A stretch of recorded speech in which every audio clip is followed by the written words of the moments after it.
4 minutes after 10 is the time. We will be hitting the prison conversation imminently. But first, I mean, one job for the President of the United States of America. Just don't get Vladimir Putin and Volodymyr Zelensky mixed up, Joe.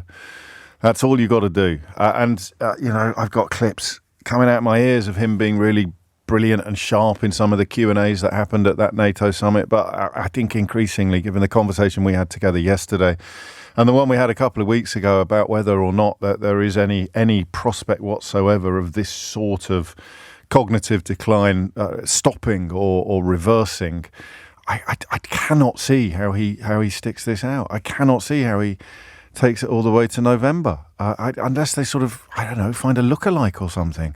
That of all the gaffes, if we'd sat here yesterday and said to each other, what's the worst thing Joe Biden could do tomorrow within the realms of plausibility? So, you know, I don't mean mistake his wife for a horse or something like that. I mean, within the realms of plausibility. What's that book by Oliver Sacks, The Man Who Mistook His Wife for a Hat? Not a horse. I don't know where I got that. Well, anyway, that would work as well. I don't mean mistaking his wife for a hat. I mean something that could happen on a podium. We've seen a sort of freeze at an earlier event where Barack Obama had to sort of usher him off the stage. But if we'd come up with what's the worst thing that could happen to Joe Biden tomorrow, I think if you'd said he gets Zelensky and Putin the wrong way round, you probably would have won. Don't you? I know it's a tough conversation. I know there's something terrifying about the plummet into quasi-fascism that would happen in the event of a Trump win. And that makes us terrified of talking about the Biden thing, but you absolutely have to. You absolutely have to. He's in decline, and it ain't going to get better, as Stuart puts it.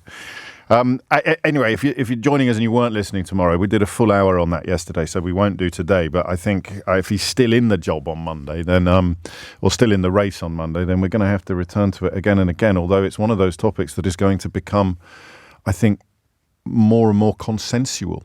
There's going to be more and more consensus on this, isn't there? To the point where eventually there'll be nobody really arguing that he has to stay in the game. 6 minutes, and the stakes, of course, couldn't be higher. 6 minutes after 10 is the time.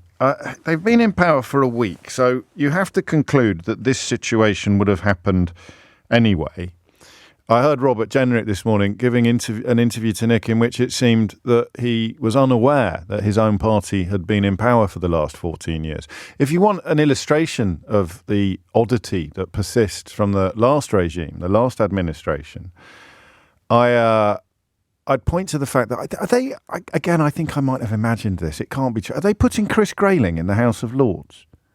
So Chris Grayling, apart from that time when he gave a big shipping contract to a company that didn't have any ships. Do you remember that?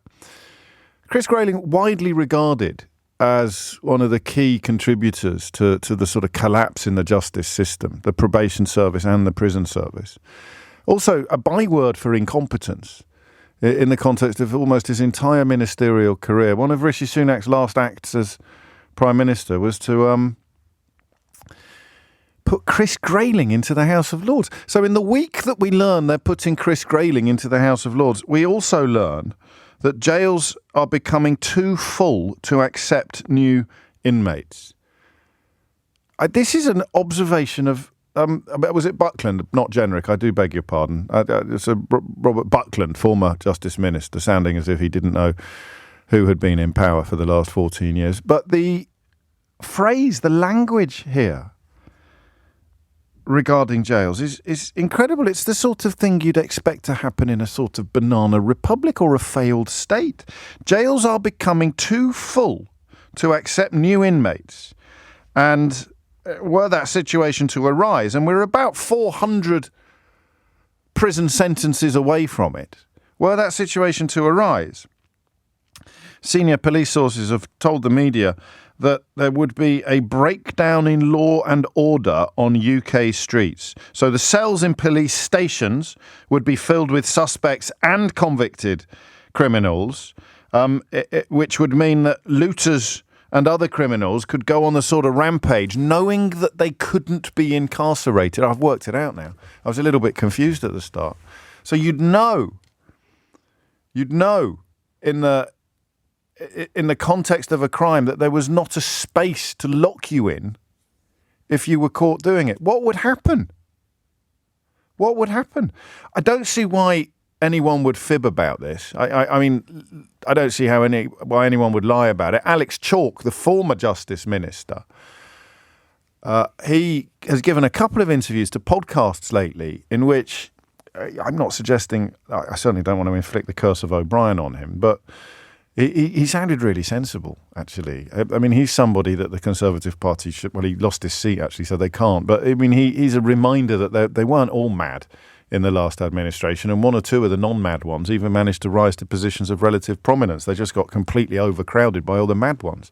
But he essentially wanted to do this, but they didn't think they'd be able to get it through Parliament, partly, presumably, because Labour would have voted against it, but so would Tory rebels. You know what the front pages are going to look like. In fact, I haven't double-checked yet, but I can probably predict that the Daily Mail will have done something on its front page that seeks to turn this into a yeah, here you go. Labour accused of scare tactics over full jails. So the idea that they're fibbing about it. They haven't got anyone to tell them this. You can tell this story is a complete flyer because they quote a Tory source without actually naming anybody. A senior Tory source said, "This is shameless scaremongering from the Labour Party that risks causing mass panic." Why wouldn't you put your name on that if it was true? Are you accusing the Labour government of actually making up a prisons crisis so it can do something controversial that it probably doesn't want to do? It's quite extraordinary, that. Why wouldn't you put your name on that if it was true? Especially because if it turns out not to be true, you could then do a lap of honour saying, hey, I told you that wasn't true. It's obviously true that the prison system is full. And it's obviously the fault of the people that have been in charge for the last 14 years. And it is obviously impossible for the Daily Mail to acknowledge or admit that. So they're trying to pretend that it's not true without coming up with a single theory or reason. I imagine the Telegraph are doing the same as well. Without coming up with a single theory or reason as to why on earth the government would lie about this. To make the last lot look really bad. There you go. That you create a vacuum and the theories will move into it, however unlikely. So why are the government making up this prisons crisis? Oh, to make the last lot look really bad. Well, just pause for a minute. I don't think the last lot could look any worse, could they? Really? No one's going to go, oh, do you know what? I thought they were doing a great job until I found out about the prisons being full a week after they suffered the most crushing defeat in the history of British elections, their most crushing defeat since the Second World War. I thought they were great until I found this out. So these are the numbers, right? There are about 700 places left in the adult male estate, and that is already an estate in which cells designed for 2 have 4 prisoners in them. So the idea that, can't we just stick a bunk bed in that cell over there which has got a single bed? That happened years ago. That's been going on for 14 years.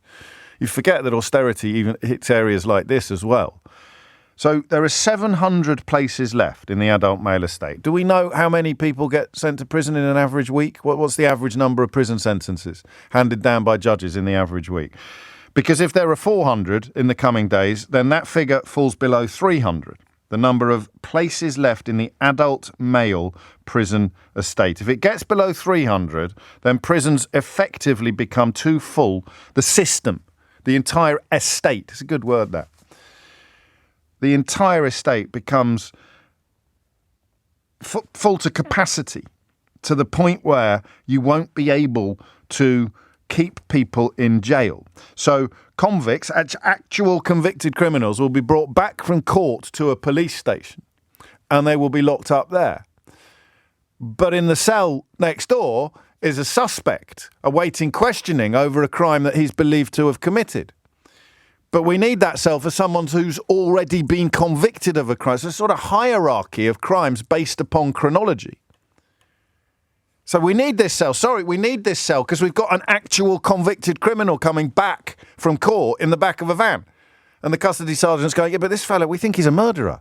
Doesn't matter. He's not a convicted criminal. You're going to have to let him go. Is this what they mean by a breakdown in law and order? Because once word gets out on the street that they haven't got any room left in the police station because the prisons are full, what is Johnny Fingers, the well-known safecracker? What's he going to do? I'll tell you what he's going to do. He's going to go out and crack some safes. And if he gets caught, he's going to say, what are you going to do? I don't know. That can't be right, can it? Is it that bleak? Is it that bleak? 0345 6060 973 is the number that you need. If you are, I know there's a limit on what police officers can and can't talk to me about on the radio, but you don't have to use your real name. Is that it? Is that what we are actually talking about? And then, of course, I need to ask the question, is it true? But is that what a breakdown in law and order means? I tried to sort of come up with a slightly more sophisticated analysis of it, and I can't. It's a finite resource, prisons. Think of it as a single building. And there comes a point where you can't get anybody else into it.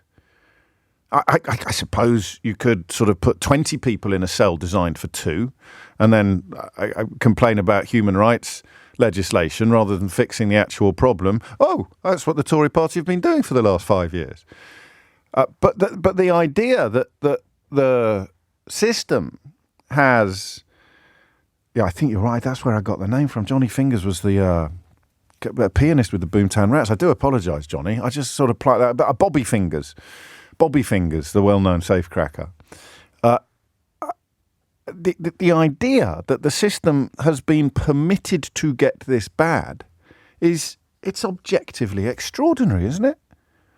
So if you're in the sector, if you're in the business, as it were, how has this happened?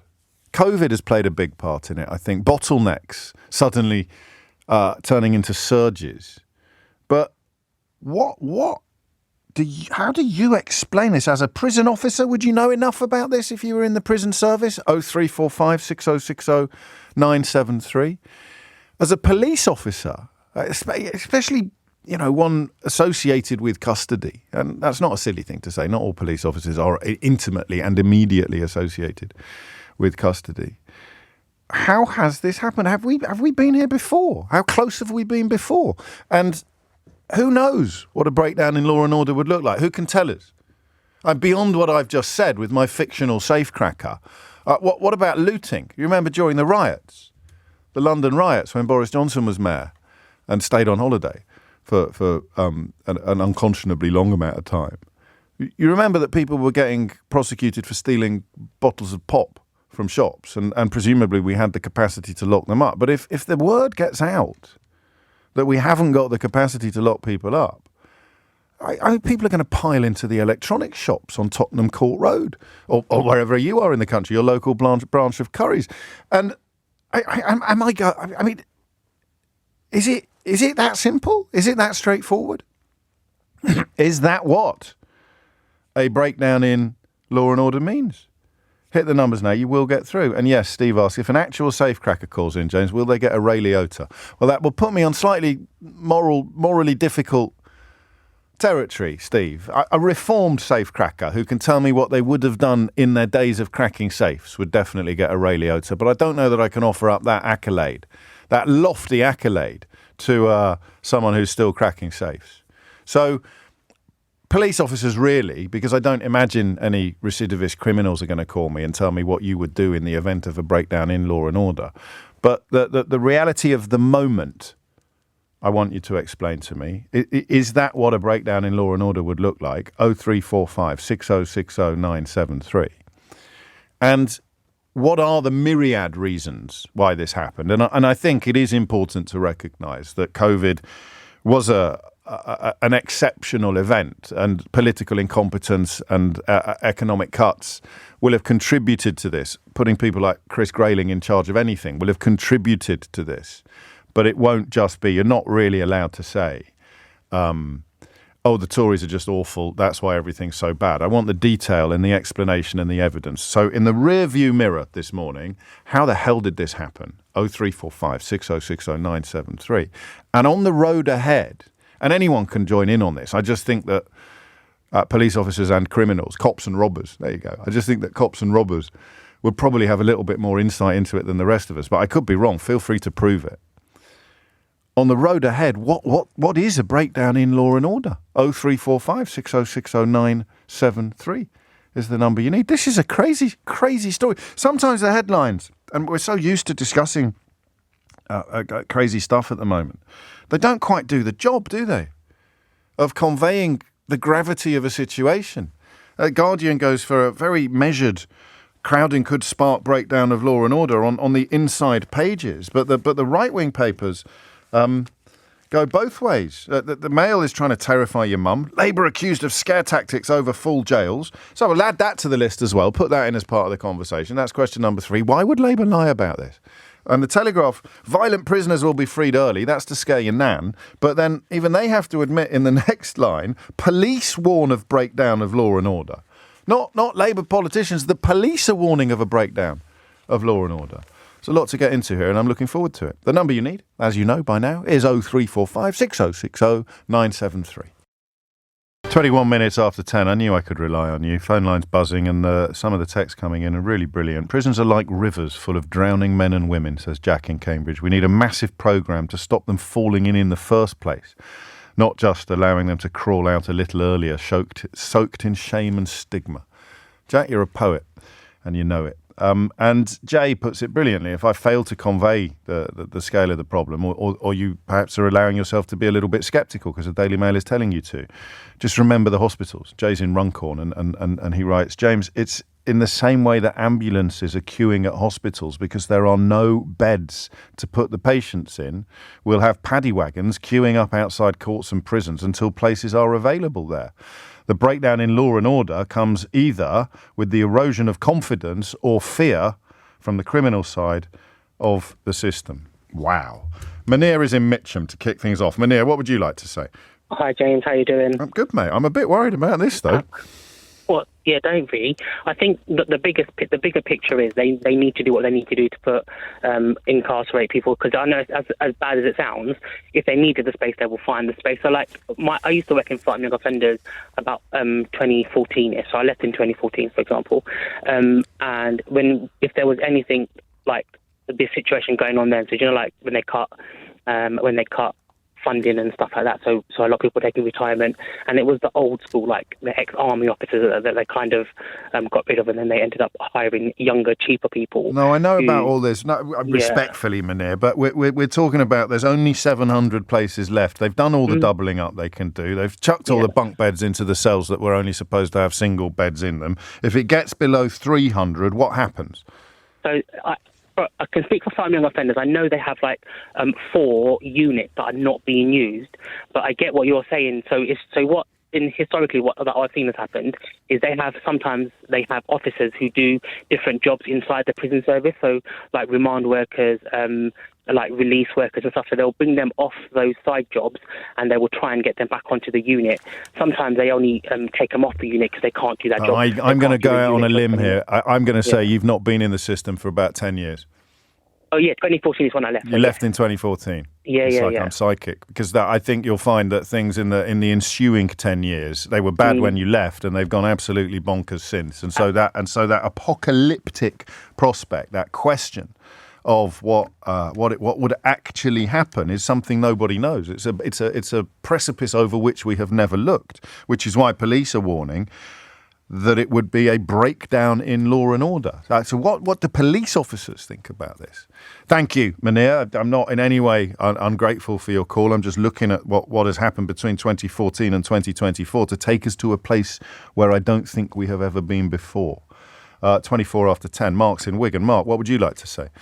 Hi, morning, James. Hello, Mark. I'm just phoning up, and it's lovely to speak to you, but it's a horrible subject. It's crazy, right?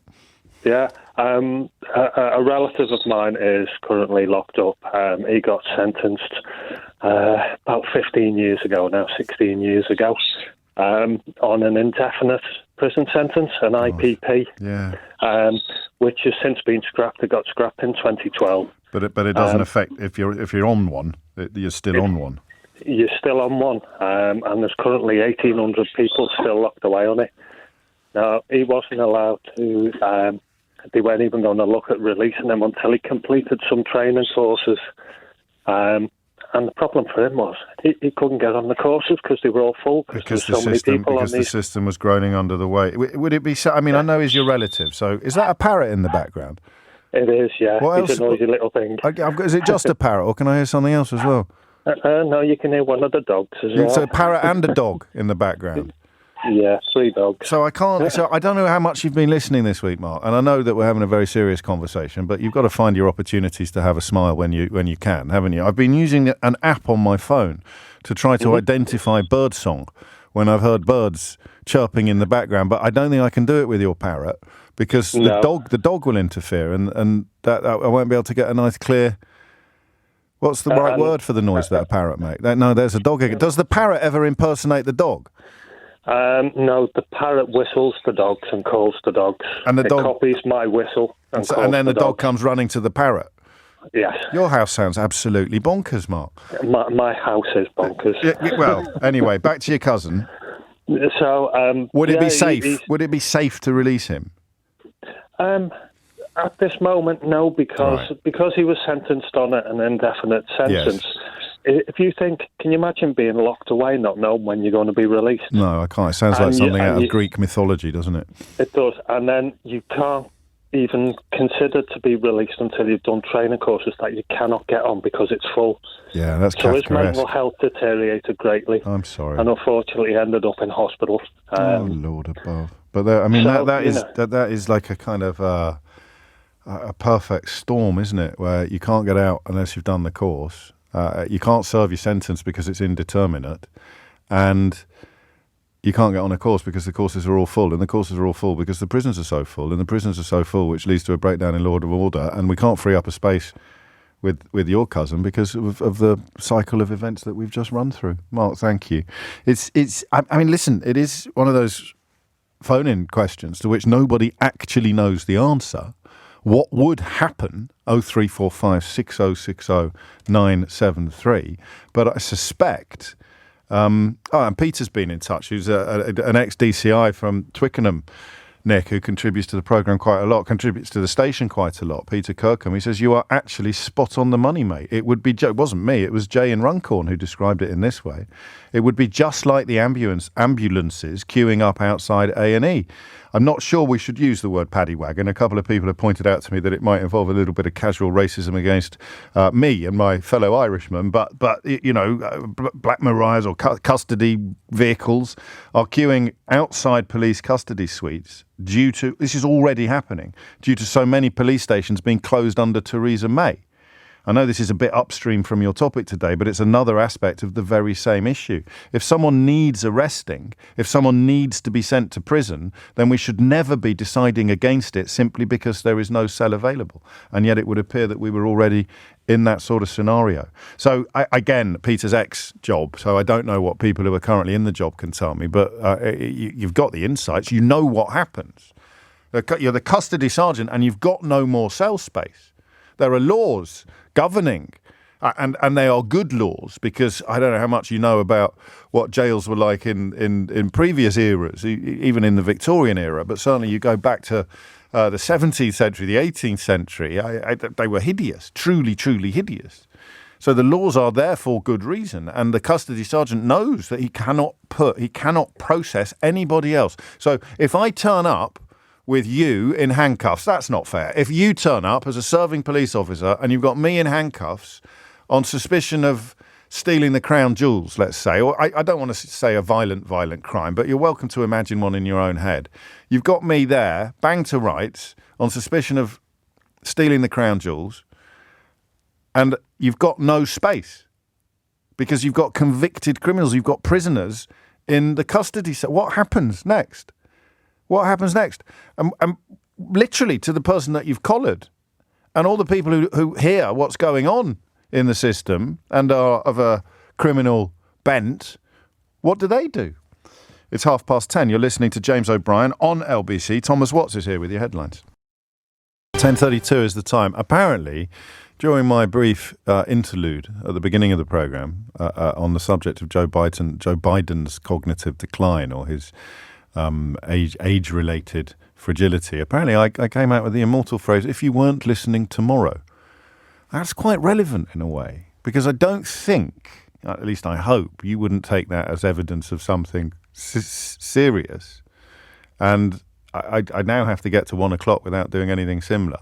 But that's the Biden problem in like a pound shop version of the Biden problem, isn't it? If I was doing that every half an hour, every hour, if I was getting things mixed up and quite foolishly wrong, getting the time wrong, for example, or the day, forgetting the names of my colleagues, getting the name of the Prime Minister, calling Keir Starmer Rishi Sunak, then I wouldn't last, would I? Eventually, I'd be taken to one side. They'd have a quiet word in my ear. So it's quite a good example there of the difference between an obvious misspeak and a symptom of a more serious problem.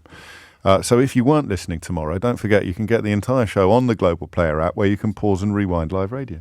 10:33 is the time. Andy's in Chelmsford to steer us back to a breakdown in law and order. What would you like to say, Andy? James, good programme as usual. It's all right, thank you. You're welcome. I'm a retired police officer and I was a custody officer for a number of years. Brilliant.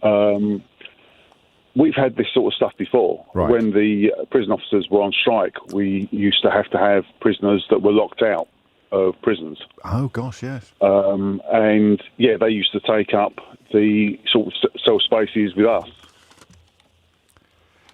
But you knew you knew that was for the duration of the prison officers' strike, as opposed to the new normal. Yeah, absolutely. I mean, obviously, you didn't know how long the strike was going to go on for, but True. Yes, it was only going to be whilst there was a strike. But I think the disadvantage you've got now is following austerity. Yeah, you've got a lot less police cells as well because they shut down a lot of the smaller stations that had cells. To my shame, Andy, I kind of missed that. I knew they were shutting stations, and I always came at it on the show from the community policing angle and having a desk to report a crime to, and the way that the internet means that you don't need to do that anymore, or the mobile phone. But of course, every time you close a police station, you're closing cells, you're closing custody suites. Yeah, I mean, I worked at that particular time in a station that had about 4 cells. It was only a small station. Sure. But we used to cover the jailers and that on overtime, and the custody officers, which we used to bill the Home Office for. Right. But we would have about 4 prisoners in. But the other thing as well is the prisoners then don't get their rights that they're entitled to in prison, things like association, visit, of course, stuff like that.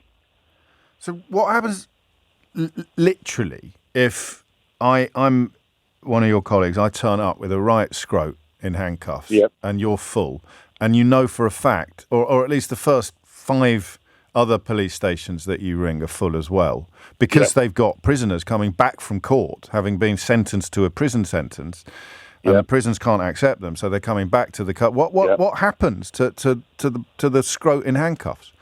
Well, I mean, hopefully the control room will phone round or radio round all the different custodies to find out where's got space. But the trouble is that then means that somebody might be on a 50-mile journey to be able to be binned up. And how? And who would be involved in that journey? 2 police officers? Oh, yeah. Minimum? Minimum and maximum. You'd have 2 police officers in the front of the car and the prisoner in the back. So they're out of the game for a 100-mile round journey. Absolutely, and that's before you even start investigating the crime. Or interviewing the suspect. Who's going to interview the suspect if he's 100 miles away or 50 miles away from the arresting officer's station? And the other thing is, those aren't going to be the only officers and suspects going to that station. So when they get there, they're probably about 4th or 5th in the queue anyway. Good grief.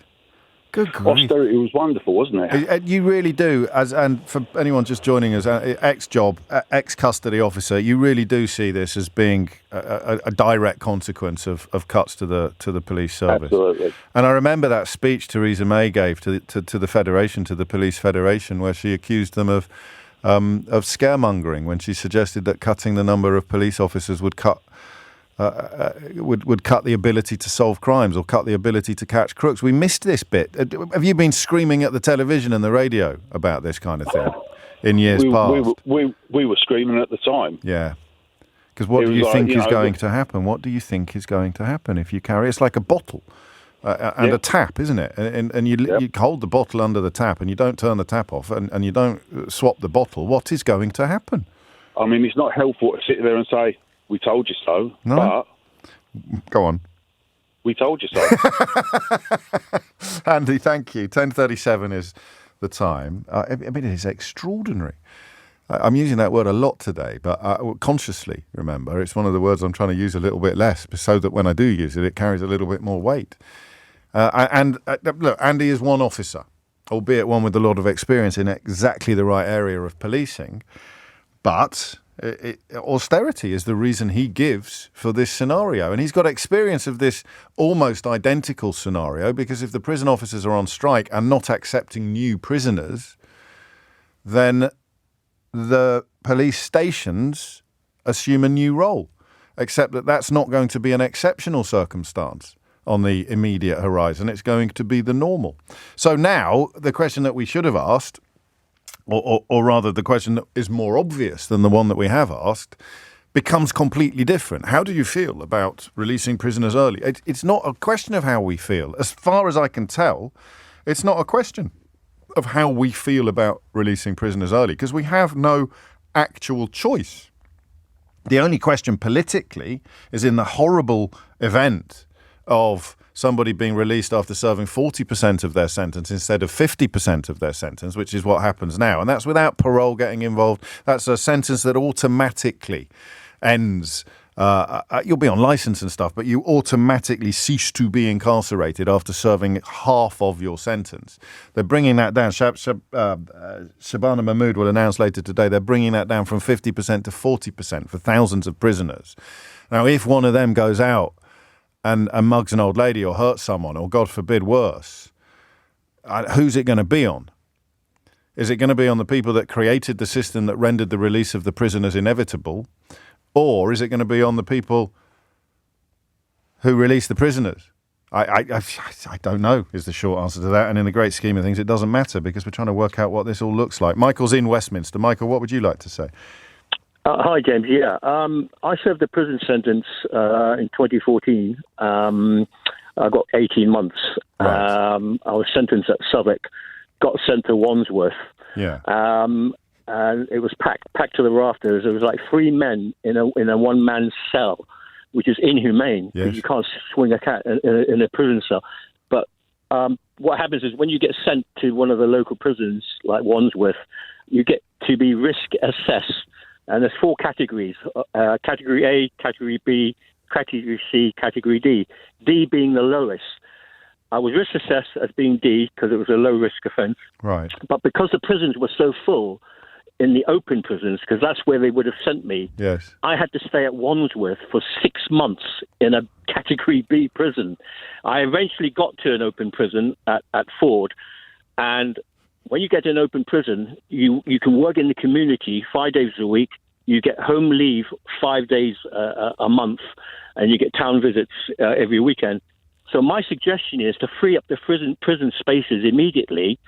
Is all those on Category D, which is basically the lowest risk, put them on tag, HDC, home detention curfew. Put them all on tag except for lifers or sexual offenders. But the rest were already risk assessed as being low risk, and we're already going home once a month. We're working in the community. That would free up thousands of spaces at just one fell swoop, which would allow Category D prisoners to progress to open prisons and free up the spaces. Well, except that the open prisons are full as well already. That's what I mean. So put everyone who's low risk in the open prisons, put them on HDC, put them on tag. Send them home. Well, we don't know the detail of what they're actually going to do, but the plan here is about 5,000 will be released under whatever it is, specifically that Shabana Mahmood announces earlier today. While I have you, Michael, did it? What purpose did your prison sentence serve in the great scheme of things? I'll be honest with you, it didn't serve anything. It would have been harder. It would have been more punishment for me to be given a community service order. How come? And because it didn't serve putting me in custody. It would have been greater to put me to help the community, to teach them about, because I own my own business, to teach them how to maybe set up your own business and raising finance. Putting me in custody didn't serve anything, in my opinion. It would have been better to put my skills to use to serve the community. Did it not reduce the likelihood of you reoffending? Yes, it did, but also giving me a community order would have been just as effective. Would it? In my Can I ask what opinion. you did, or do you not want to tell me? Yeah, I committed mortgage fraud. Okay. So what mortgage fraud? Yeah. And then 18 months or out after 9. I mean, that is, you can't obviously treat financial crime lightly, but the idea that prison sentence served any rehabilitative or social purpose is, as you point out, just not true. None whatsoever. None whatsoever. But the funny thing you're saying that, James, at trial, most of the witnesses blamed the financial institutions for their lax underwriting. For their lack of scrutiny. Yeah, for their lack of scrutiny. So, they didn't. Same problem, isn't it? We're running out of what is it they say? Quis ipsos custodiet or something like that. We're running out of custodians, clearly, and we're running out of custody as well. Thank you, Michael. You cover a lot of ground there, but the wisdom of punishing people with prison sentences is questionable. This is something Alex Chalk has talked about, former Tory minister in this space. It's something James Timpson is very clear on, that the number of people locked up who shouldn't be locked up. When you look at the prevalence of, for example, learning difficulties and specifically illiteracy among the prison population, particularly the recidivist prison population, the returning prisoners, the re-offenders, a category into which Michael clearly hopefully doesn't fit, then the not fit for purpose of the entire system becomes clear. But that's not an answer to the short-term current problem, nor is it an answer to the question of what actually happens, what physically, legally, socially happens, what happens on our streets in the event of there being nowhere to put convicted prisoners. And Michael telling us there's already 3 people in a room designed for 1, which is why I gave Munir a very polite, shortish shrift at the top of the show, because the idea that, we'll always find somewhere, I don't think that works anymore. I think they've already done that. They've reached the point where you have custody vehicles queuing up outside custody buildings in the same way that you have ambulances queuing up outside hospitals. 14 years. It's 10:45. It is 10:47, and a surprising number of you. Well, it's not actually a surprising number of you. What is surprising is that it hadn't occurred to me sooner. That's not even surprising. That's a bit self-aggrandizing. It's a bit embarrassing that loads of you have seen something that I hadn't seen until you pointed it out to me. Can you guess what it is? An awful lot of contributors suggesting that this might be why Rishi Sunak called that election unexpectedly early, taking his own side by more surprise, it seemed, than the opposition. And, as the dust settles and the post-mortems continue, an awful lot of senior Tories are arguing publicly now, or stating rather publicly now, that they wished he hadn't gone so soon. But they didn't know about this. Maybe he did. It makes something of a mockery of the Daily Mail front page, doesn't it? Their attempt to sort of argue that Labour is deliberately inventing the problem, where everyone we've spoken to today, even adjacent to, never mind associated with the issue, doesn't even entertain for a moment the notion that this isn't actually true. But listen, what do you do? I told you this was fascinating me. I told you this would fascinate me moving forward. What do you do? And it's not just newspapers. The same will be true of broadcasters. If you were shilling for this lot from the start, if you were waving through or even cheering or ignoring all the lies, all the corruption, all the dishonesty, the moral depravity, the assault upon parliamentary standards, or the absolute contempt for the ministerial code, if you were doing all of that and pretending, or not even pretending, arguing that Liz Truss was some sort of economic genius, what do you do now? I mean, I've got challenges. I've got to slightly recalibrate on this.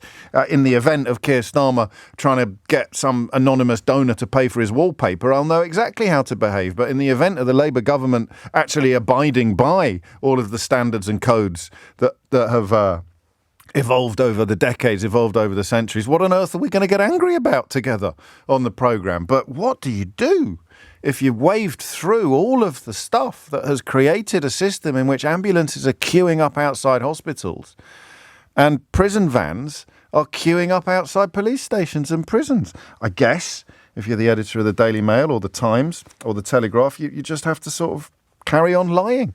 Labour accused of scare tactics over full jails. It's simple to solve. Are they full? Why? Lisa is in Liss in Hampshire. Lisa in Liss, that's nice. Lisa, what made you pick up the phone? You'll have to forgive me if I go off on a bit of a rant. Fill your boots. You'll be in good company. I felt very passionate about this for a long time. My brother has been in and out of prison since I was about 12, and I'm now 35. He went on a small charge, got caught with drugs, as you've said before, when you were a bit naughty at school. As I know, my other half, he's got a good job. He smoked some weed at school, things like that. And he ended up in this vicious cycle of getting let out, put into a hostel, getting into harder drugs, and then getting better, and then going back into prison. And it's just been a vicious cycle for the last God knows how many years. Oh, dear. And the main thing that happened is the last time he came out last year, he got a recall back into prison for missing a probation appointment because he missed the bus. Wow. And because he had left, he was working. He always manages to get a job. He's really good at labouring, carpet fitting. He really tries, and I know I'm probably biased. Well, of course you are, but you're also telling us the truth. I mean, there'll always be a story, won't there? But if you miss the bus and you miss an appointment, that's because he not was working. Yeah, okay. And it's just so frustrating that he goes through this every time, and there must be a simpler way to. This is James Timpson's job. This isn't going to solve the problem of the next 6 weeks, is it? But this is where, when Streeting talks about the health service being broken, and we talk about the prison service or the prison estate or law and order, it's not that this lot haven't got the job of tinkering at the edges, have they? They've got the job of reviewing root and branch reform to mean that to look at the situation in which your brother is currently taking up a prison space. Yeah, with no need to. Because absolutely he missed a bus. No need to. Because he missed a bus. Absolutely no need. He will always be in that system now. I hate to say it, and it hurts to say it, but he will always be in the system now. Why? Because he doesn't... sort of part of me is institutionalised, so he's almost waiting for it to happen again. We're almost waiting. But is he addicted to drugs? Does he have an addiction? No, he was. He unfortunately, probably about 10 years ago, went into a hostel where he got past what he thought was a spliff, and it had heroin, and then he got hooked on heroin. Right. And then that went down a further path. He's now come off of that, been off of that for a good few years now. Put more weight on, went into the gym in prison, and always had a job, which I know sounds silly, but that's he's sort of he rises above in every time he's in there, sort of thing. But it's just a waste. It's a waste of someone who's going to come out and work. And obviously it's not working. The more he goes back, the more evidence you have that the last sentence hasn't worked as a deterrent. Eventually he'll just give up the effort. Yeah, because to him it's just jail. It doesn't, I mean, but when he was younger and he got put away for, say, 9 months for a petty-ish crime, with being caught with weed, he was put in a cell at one point with someone who'd murdered a child, and he was so scared that he was like, what do I do? You have to pretend to be tough. And he was put in an A-class prison full of murderers and rapists, and you can't mix. I think it was a good couple of months ago you had someone on who he'd waited ages and ages, and he got sentenced for a couple of months, and then he lost his job. He lost everything after. The system is just completely broken, and it's just getting worse. That word there, broken, is popping up again and again and again and again. Lisa, I wish him well, I really do. And at least he's got a clearly devoted sister in his life, which must make whatever other problems he has, a little less. But goodness me, tough for you as well, of course. 10:55, and to watch it happen like a sort of slow motion car crash, metaphorically speaking, to know exactly what's going to happen next, because the system as it stands is geared towards friendly front pages from right-wing newspapers. How on earth can you end up with a Home Secretary standing up in front of the Police Federation and telling them that they're scaremongering over cuts to the police service? And then she ends up Prime Minister. James is in Sheffield. James, what would you like to say? Morning, James. Hello, mate. You mentioned earlier about the breakdown of law and order and that it could happen. I think it is happening. We've all seen the clips on social media of gangs of youths with the faces covered walking into Tesco Express. Shoplifting. Just shoplifting, just walking out with walking into department stores, taking bunches of clothing with impunity. They know that nothing's going to happen. So the looting's happening now. The prisons are full. Low level crime. Like your last caller said, breaches of probation for missing the bus. It needs to be on a case by case basis. There's got to be it's a multi approach. There needs to be. You sound like you're in the system in some capacity. I'm a police officer. How does this change your life? I mean, because is there any room here for scepticism or fear of exaggeration when they say there are 700 places left, and if that figure comes below 300, then you've described the edges of a breakdown in law and order. It would be of an entirely different magnitude if that happened. Is there any part of you that goes, yeah, all right, calm down, we've been here before, or is this all completely kosher as far as you're concerned? It's absolutely kosher, but there is things in place. There is a standard operation in place to free up to use police cells, which, as one of your previous callers said, has been used before. But capacity is limited. It's not what it was 15 years ago. Some of those police stations are still mothballed, probably used for storing the storerooms now, but they're not Home Office compliant. It's CCTV. The decor's not been maintained, so whether there's the opportunity to bring some of those urgently back online and utilised. So I've had former police officers and serving police officers all pointing towards that programme of cuts to your profession being being the biggest contributor to what we're talking about today. Policing always is the service of last resort, where when everything else fails, it comes to the police, whether it's whether it's prison, whether it's mental health services or the NHS, and it's contributed to us not being able to deal with crime. We've dealt with other social issues instead of that, and then we've been criticised for not dealing with crime. So we get all that, and we're at the point where there is no capacity left within policing anymore to do the urgent stopgap of preventing these things happening. So, final question, I promise, because I'm sure you're busy. Among your colleagues, what would be the broad response to what is expected to be announced later today? So I forget precisely what the technical term is, but that reduction from 50% release to 40% release, what will the average copper have to say about that? Total demoralisation. If you're letting a prolific burglar out, and let's be honest about it, for low-level, non-violent offences, it's rare that you do go to prison now. Right. They're going to come out and they're going to commit more crime, and they will go back in again, and the cycle will just continue. Which is incredibly demoralising. But is there any, in the current context, is there any alternative? No, absolutely not. So you can have two thoughts in your head at the same time. It's a crying shame, but it is an inevitability, an inevitable consequence of the context in which we all find ourselves as a country. James, thank you. Thank you to all my callers this hour. Actually, and all the ones who couldn't get on. That notion of, you've said it's basically asset stripping, says Jamie, but I know exactly what you mean. You cut and cut and cut and cut and cut while the sun shines, as it were, and then it starts raining and you haven't got a roof, or it's full of holes. You see, does that work as an explanation? You don't notice the extent of the consequences of austerity until you need the things that have gone.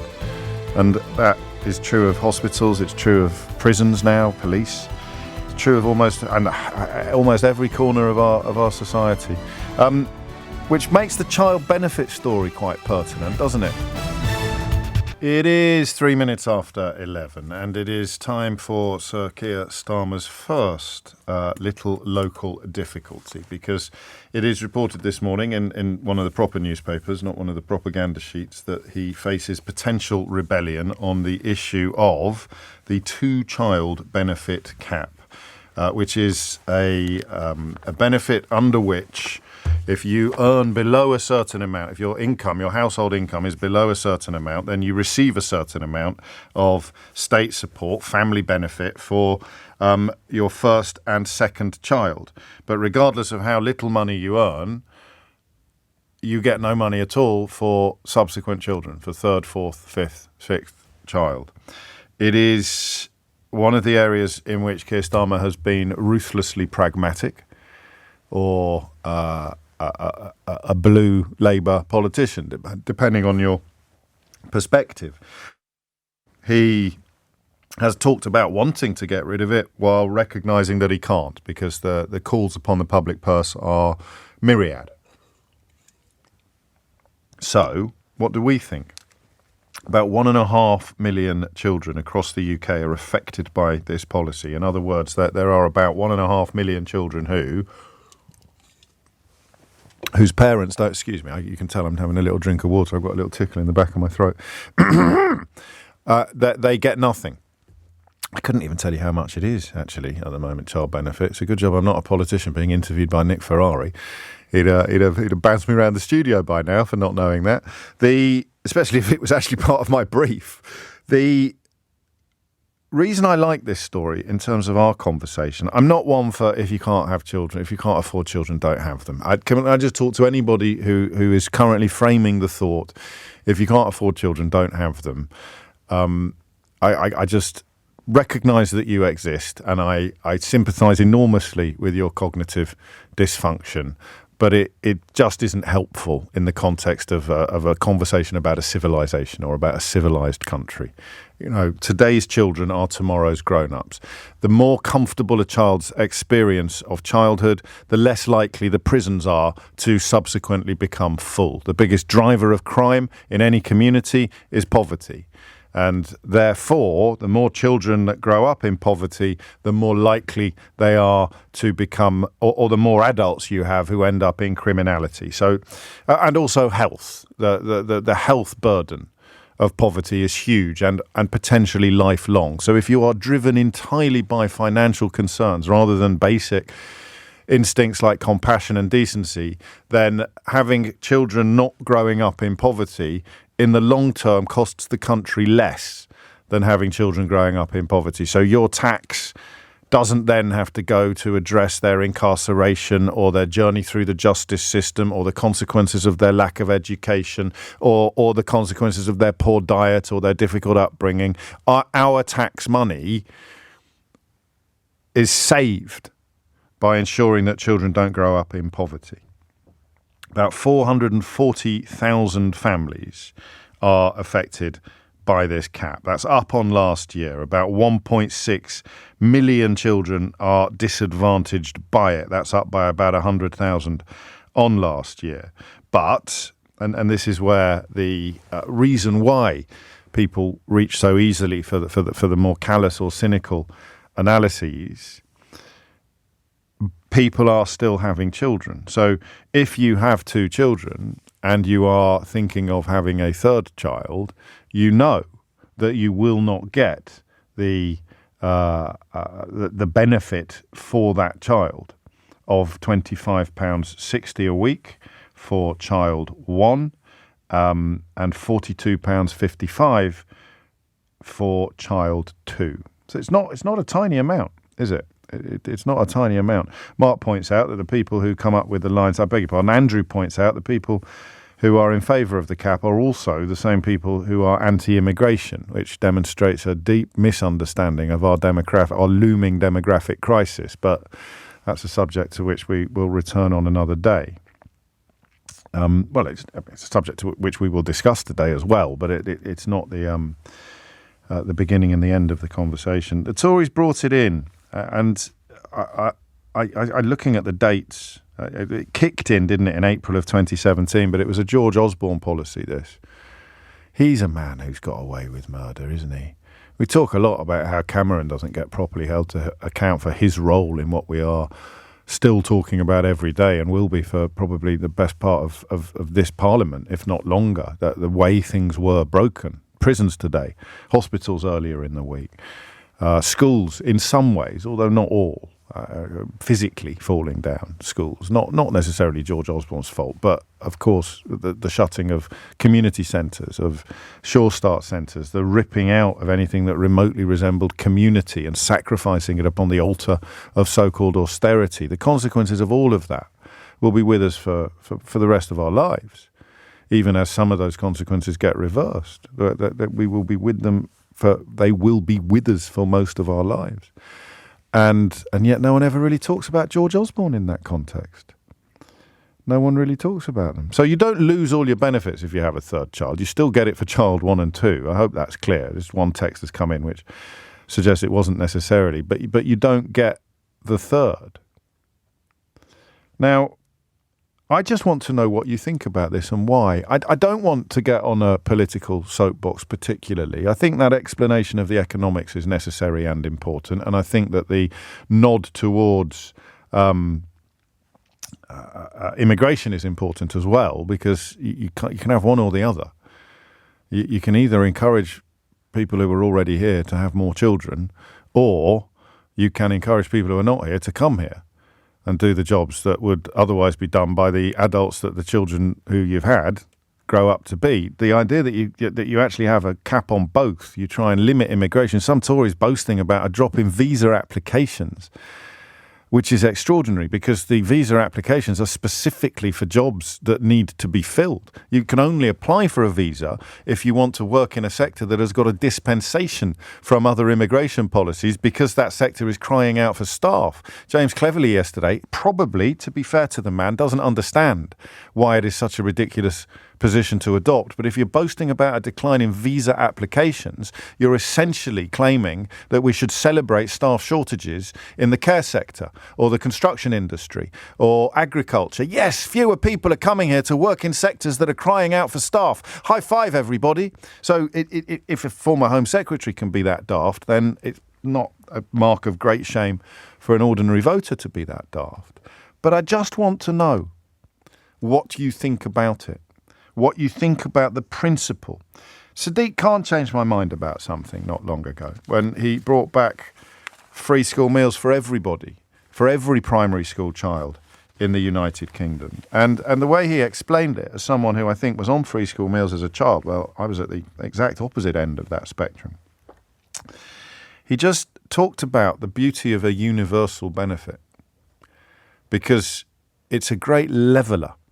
Even when the people who don't need it get it, it speaks to a sort of society in which we all look out for each other. So no child is stigmatised by the need for free school meals, but equally, no child's parent feels penalised for earning enough money that their child doesn't need a free school meal. It's like free milk, which I think Margaret Thatcher took away. It was just something. Things that treat us, things that the government does that treat us all identically. I didn't understand the power of that. I always thought that it was beholden upon people like me to say, well, I don't need it, therefore why should I have it? You saw some elderly celebrities doing it with the winter allowance, the cold weather allowance, and saying, well, we don't need it. But that's what society should do. The safety net is half of the welfare state. The other half of the welfare state is what's the best analogy? So the safety net is what you fall into. If you trip off the trapeze of life, if you trip off the tightrope of life, the safety net is there to catch you. So that would be unemployment benefit. But what would child benefit for people who don't need it be? It would be a relationship, wouldn't it? A symbiotic relationship between state and citizen. It would be, I mean, in the olden days, it was, here is some money for mum in case dad drinks it all on Friday night down the pub. Here is some money that mum can get from the post office every Tuesday, because otherwise, if she's in a marriage where the money doesn't filter down, doesn't trickle down, who's going to feed the children or who's going to buy their clothes? So it became a sort of form of housekeeping. in which case the decision to put a cap on the number of children that are eligible for it looks evil, because the dad who doesn't give money to mum, if they've got 5 kids, is a much more negligent and unpleasant character than the dad who doesn't give money to mum who's got 1 kid. So those 3 kids that don't qualify for any money at all 5 of them are going to suffer. And that's the other element of it that I don't like, is that all the children suffer. So the 3rd child, the 4th child, take money from the mouths of the 1st and 2nd child. But I can also see the argument that you shouldn't get anything from the state for nothing, in which case you're going to have to be calling for much, much higher wages. And again, the kind of people that don't like higher wages are the same kind of people that don't like immigration and don't like a cap on child benefit. It's a mess, right, morally speaking, which is why I'm not going in hard on a particular perspective here. I just want to know what you think about it. 0345 6060 973. And crucially, I want to know what it's done. What has it done? Because this is a policy that you can properly analyse by weighing it up against what happened before. It's not theoretical. What has it done to families? What has it done to your family? What has it done to people you know? If you worked in the system, what did you see? What impact did it have? And as a consequence of your experiences and your understandings, would you answer this question? The most obvious question is, should Labour get rid of it? There is a significant backbench rebellion growing, attempts to force a vote on the 2-child benefit cap, which Labour rebels hope would bounce Keir Starmer into a concession. Do you want that to happen? Either on a point of principle or as a consequence of your experience and understanding, all right? The 2-child benefit cap. In 21st century Britain, should it be in place or should it be erased? 0345 6060 973 is the number that you need. It is 11:17, and there's a prize for the best analogy on this one. The prize is my eternal gratitude. So I've always seen the welfare state as a safety net. But elements of it are not safety net. Elements of it are something else. The things that you benefit from even not in times of crisis. The sort of permanent benefit. The benefits you get when you're on the tightrope of life, as opposed to the benefits that you get. And this is big B and small b, when you fall off and land in the safety net. And that's where I think the 2-child benefit cap comes in. So I'm going to read this first from John, and then we'll go to Jenny, who's in Bristol. Because I respect the way that you've expressed yourself, John, while simultaneously finding your idea not ridiculous, but wrong. I have neighbours who don't work and have 5 kids. They also don't do anything to keep their lovely house tidy, which is given to them by society. These adults have grown up assuming they will be looked after by society without needing to give back. That attitude needs retraining. Investment in schools and work apprenticeships to give these people purpose and goals is required to break the cycle. Possibly, but you find one family that is treating the safety net as a trampoline or a hammock. It in no way justifies getting rid of the safety net for all the people who need it and are using it responsibly and will be in it briefly before climbing back up the ladder to the tightrope above. So that's why I don't like that rhetoric. But I'm certainly not going to be rude to you, because you've expressed yourself compassionately and caringly. Some people will always choose to treat the safety net as a hammock. But what does the 2-child benefit cap do to a society? Jenny's in Bristol. Jenny, what would you like to say? Hello, James. It's a pleasure to speak to you. Thank you for taking my call. You're very welcome. I have got a lot of experience in respect for this. At the time that the Tory party implemented this policy, I was working on an advisory group to the DWP. Right. On behalf of ethnic minority groups.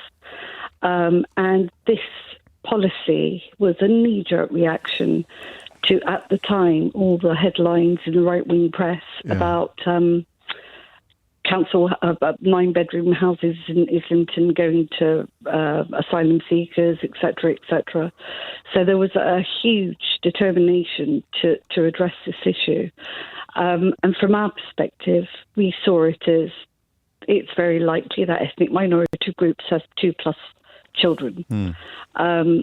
So we worked with CGAP, who did a JR on this. And unfortunately, because the DWP's own impact assessment had recognised that this would disproportionately affect ethnic minority groups, it was allowed. It was allowed to go through. So it was challenged, but challenge went no. Disproportionate being the key word. Do we know what impact it had? I mean, because it saved money in the short term. My contention would be that it costs a lot more in the long term. I'm personally involved with the impact it had. I felt so aggrieved that this was allowed to happen, because the women we were dealing with were women who had escaped violent relationships and were in hiding. So I launched a social enterprise called Mum's Chef. Sorry for the plug. That's all right. Because I didn't look at what they couldn't do. I looked at what they could do. And we worked with these women, and we saved 100 women from a particular borough in London from being moved to Coventry, being moved away from their families, their kids being moved at critical stages in their education, because it was the only way they could not afford that they could afford to live with their kids was by going to another borough, right? As far as Coventry, and the third and fourth child benefit would have changed that. Would have been. Absolutely, because you get a certain percentage in your whole benefit. Yeah. You get child benefit you'll get a housing allowance for child 1, 2, 3 and 4. But once 3 and 4 was taken away, you were running in deficits. So you were accruing rental deficits and being threatened with eviction. So it's the margins, isn't it? It's. I mean, sometimes I think it's difficult for people to get their head around how small the margins are. That old Mr. McCorber line. It can be. So this policy for some families, and the reason why they delayed bringing it in is so that there wasn't a cliff edge introduced for people. But it is the difference between being able to. I don't know that they did delay bringing it in. We were working... well, they did, because it came in 2017, and it was George Osborne's idea, and he was long gone by then. No, it got reduced from 26,000, the cap, from 26,000 to 23 in 2017, but it was implemented in 2010. And that's when I started this semi-movement, which... I got support from my borough, my council to help these women. I got so much support from corporate sponsors. We were flying as an organisation because I was proving that we not only can get these women into work, but we can sustain their employment. Their main challenge was English. And so it hits them particularly hard. The Conservatives introduced, just for the avoidance of confusion, a policy limiting universal credit or child tax credit to a family's first 2 children. Any third or subsequent children born after April the 6th, 2017 are not eligible. So either the practicalities or the moralities of this one, I think. Shabire is in Great Harwood. Shabire, what would you like to say? I'd like, or I say the opposite to the text you read out. I understand that individuals in this country are abusing the system and they should be held accountable. I get that.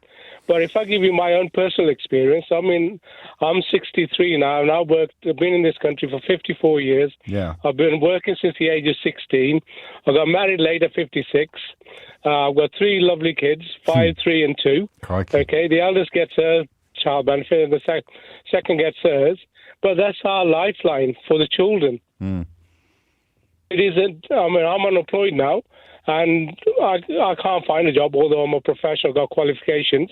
But the thing is, why this benefit cap should not be discriminatory towards children. Why is it?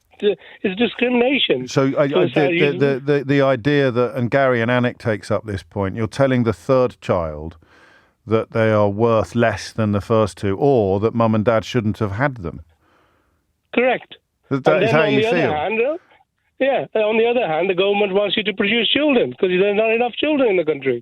However, there'll be people listening, and it's a logical position, who would say you knew 2 years ago that your third child would not be eligible for this particular benefit, and you cracked on anyway. I cracked on anyway. I'm not saying that I should. What I'm trying to say is the system should not discriminate against children. Okay, they need that life, especially if you're in the net of the system of unemployment. And my kids, the eldest goes to school. If she needs shoes or uniform, that's where the money goes. And the question of unemployment is crucial to this, isn't it? Because some of the rhetoric seems to completely ignore the fact that surprises happen. Things happen to us that we weren't expecting and didn't want. A period of unemployment, illness, turnaround, all of these things. Absolutely. So when you had your third child or your fourth child, you were doing great. And 5 years down the line, you're not doing great, and you get punished for having that third child. When we had the second child, I was actually on the front line managing COVID sites. Gosh. Okay. Yeah. So, and we had things were okay, but when COVID stopped and the work stopped, then I was unemployed. You make a really good point. I like that word. Well, I don't like it, but I'm glad you've introduced the word discrimination into the conversation because it does feel like that. I don't think, Rob also on the numbers says the first child essentially gets double what the second child gets. I don't see it like that because there'll be a lot of stuff you buy for the first child that also applies for the second child, not just in terms of hand-me-downs, but in terms of infrastructure, in terms of pushchairs and cots and things like that. So I don't think that is discrimination, if that's what you're suggesting. What do you do if the second-born are twins? Is that anomaly? Is that being accommodated by this system or not? It probably hasn't, has it? Because what difference does it make? John's in it. What if you have triplets? John's in Ivy Bridge. John, what would you like to say? Oh, hi, James. Hello, John. Well, my kids are grown up now, but so 15 years ago, argument's sake, we had our third child, so all of them were under 6, right. And my wife couldn't work after getting postnatal depression, which she's over now, so, everything's good in that sense. But it was bad at the time. It was bad at the time. It meant she couldn't work, and the getting child benefit for all three of them really made a difference on living on my salary and paying the mortgage and everything else. Yes. Now we are older and earning more, and the kids are all grown up. They're in their late teens, early 20s now. I would happily pay a bit more tax. I know. To help out people like you who were like at the other end of the telescope, the ones beginning it now. I'm a wokey lefty, snowflake. So not really. You've just had an experience of an unexpected bump in the road, and recognise the role that society plays in insulating all of us potentially from some of the impact. How often, John, if you don't mind me asking, how often do you feel that a lot of the people in charge, and I don't think this would apply to the Labour rebels seeking to get the cap lifted, but it may apply to some of their better-heeled colleagues in their own party, and it may appeal to some of the people on the other side of the House of Commons. But how often do you feel that people have no idea the difference a relatively small amount of money can make to a family? I think it is. I think it is hidden, isn't it? Yeah. In many ways. I mean, my wife's a teacher, right? And she works in a school in an area that is fairly, there's quite a high level of SEND and all of those sort of things. Kids in school, and the kids are really struggling. She's been teaching now for 30 years, getting on for. Right. And she's really noticed in the last 5 years or so, we're going back to sort of 70s type of kids with smelly clothes knackered shoes and not having pens and not having breakfast and not being able to concentrate because they've not had any sleep and all of those things that you've discussed ad infinitum in the past.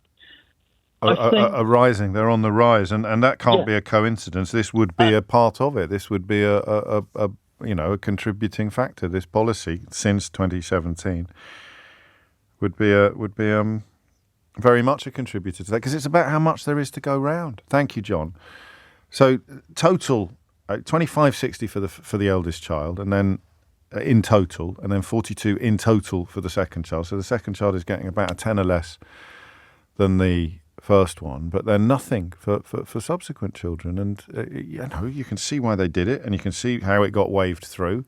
This is the media that greeted Liz Truss's fiscal event as the finest budget they'd ever seen. What did Farage call it? He called it the best budget since 1986 or something. Daily Mail saying, finally a true Tory budget. Daily Telegraph, this is the best budget of my lifetime. So those are the people that cheered this stuff on. They're clearly all crackers. But you can see how it happened. And yet, when you come to count the cost of it, you surely would accept that it is one of those expenditures that Starmer should be prioritising a little more highly. 11:31 is the time. John, what a lovely call. Thank you. Thomas Watts is here now with your headlines. It's 11:35. How many people would opt out? Not of this one, because it's already means tested, but Tony in Enfield says, make the winter fuel allowance for pensioners optional so that you can opt out if you want to. I would, and I'd be delighted to see that money diverted towards the child benefit cap being, the two-child benefit cap being abolished. I don't know, really. I don't actually like the means testing, oddly. And I mean, obviously I'm on the wrong side of it, but that's not the reason why. The reason I don't like the means testing on things like this is because of the cliff edge that it introduces and the anomalies as well. So you could have two people earning 49 grand a year. I'm going to get the numbers wrong. Sorry, I should check this stuff before I come on air, shouldn't I? But you could have two people earning 49 grand a year, earning 101 grand a year between them who wouldn't get it, and a bloke over the road who's on 99. No, I've forgotten why I find that anomalous. Let me just have a little think about that and get back to you. 11:36 is the time. The main reason that I don't like the means testing element of it is because of the threshold. Wherever you put the threshold, it's going to be horribly unfair on the person who is just over it. I know it's staggered a bit, but whoever is just above a threshold is going to feel horribly aggrieved when they look at the person who is just below the threshold. And that's why means testing on some areas is unhelpful. And that I like the idea of when you're a tightrope walker and you have a pole that helps you balance. Is that the best analogy for this type of benefit? So the welfare state provides a safety net. We are all tightrope walkers. All of us. And the welfare state, as envisioned by Clement Attlee and Irene Bevin and all the great godfathers of the modern labour movement, the safety net is there to catch us when we fall. The state also provides the ladders and the doctors to treat us if we've hurt ourselves, if that's the reason why we've fallen off the tightrope. But some benefits should be designed to help us while we're on the tightrope. Do you see what I mean? Not simply to respond to the crisis, the hopefully temporary crisis. We need to acknowledge also that for some people, the safety net will be permanent through no choice of theirs. They will be rendered in permanent need. They could be born in permanent need of the safety net. So it's not just a stage in the process of lifting people back up again. It has to be comfortable enough to accommodate people who will be there for most of their lives or all of their lives in the case of some disabilities and the attendant benefits on that.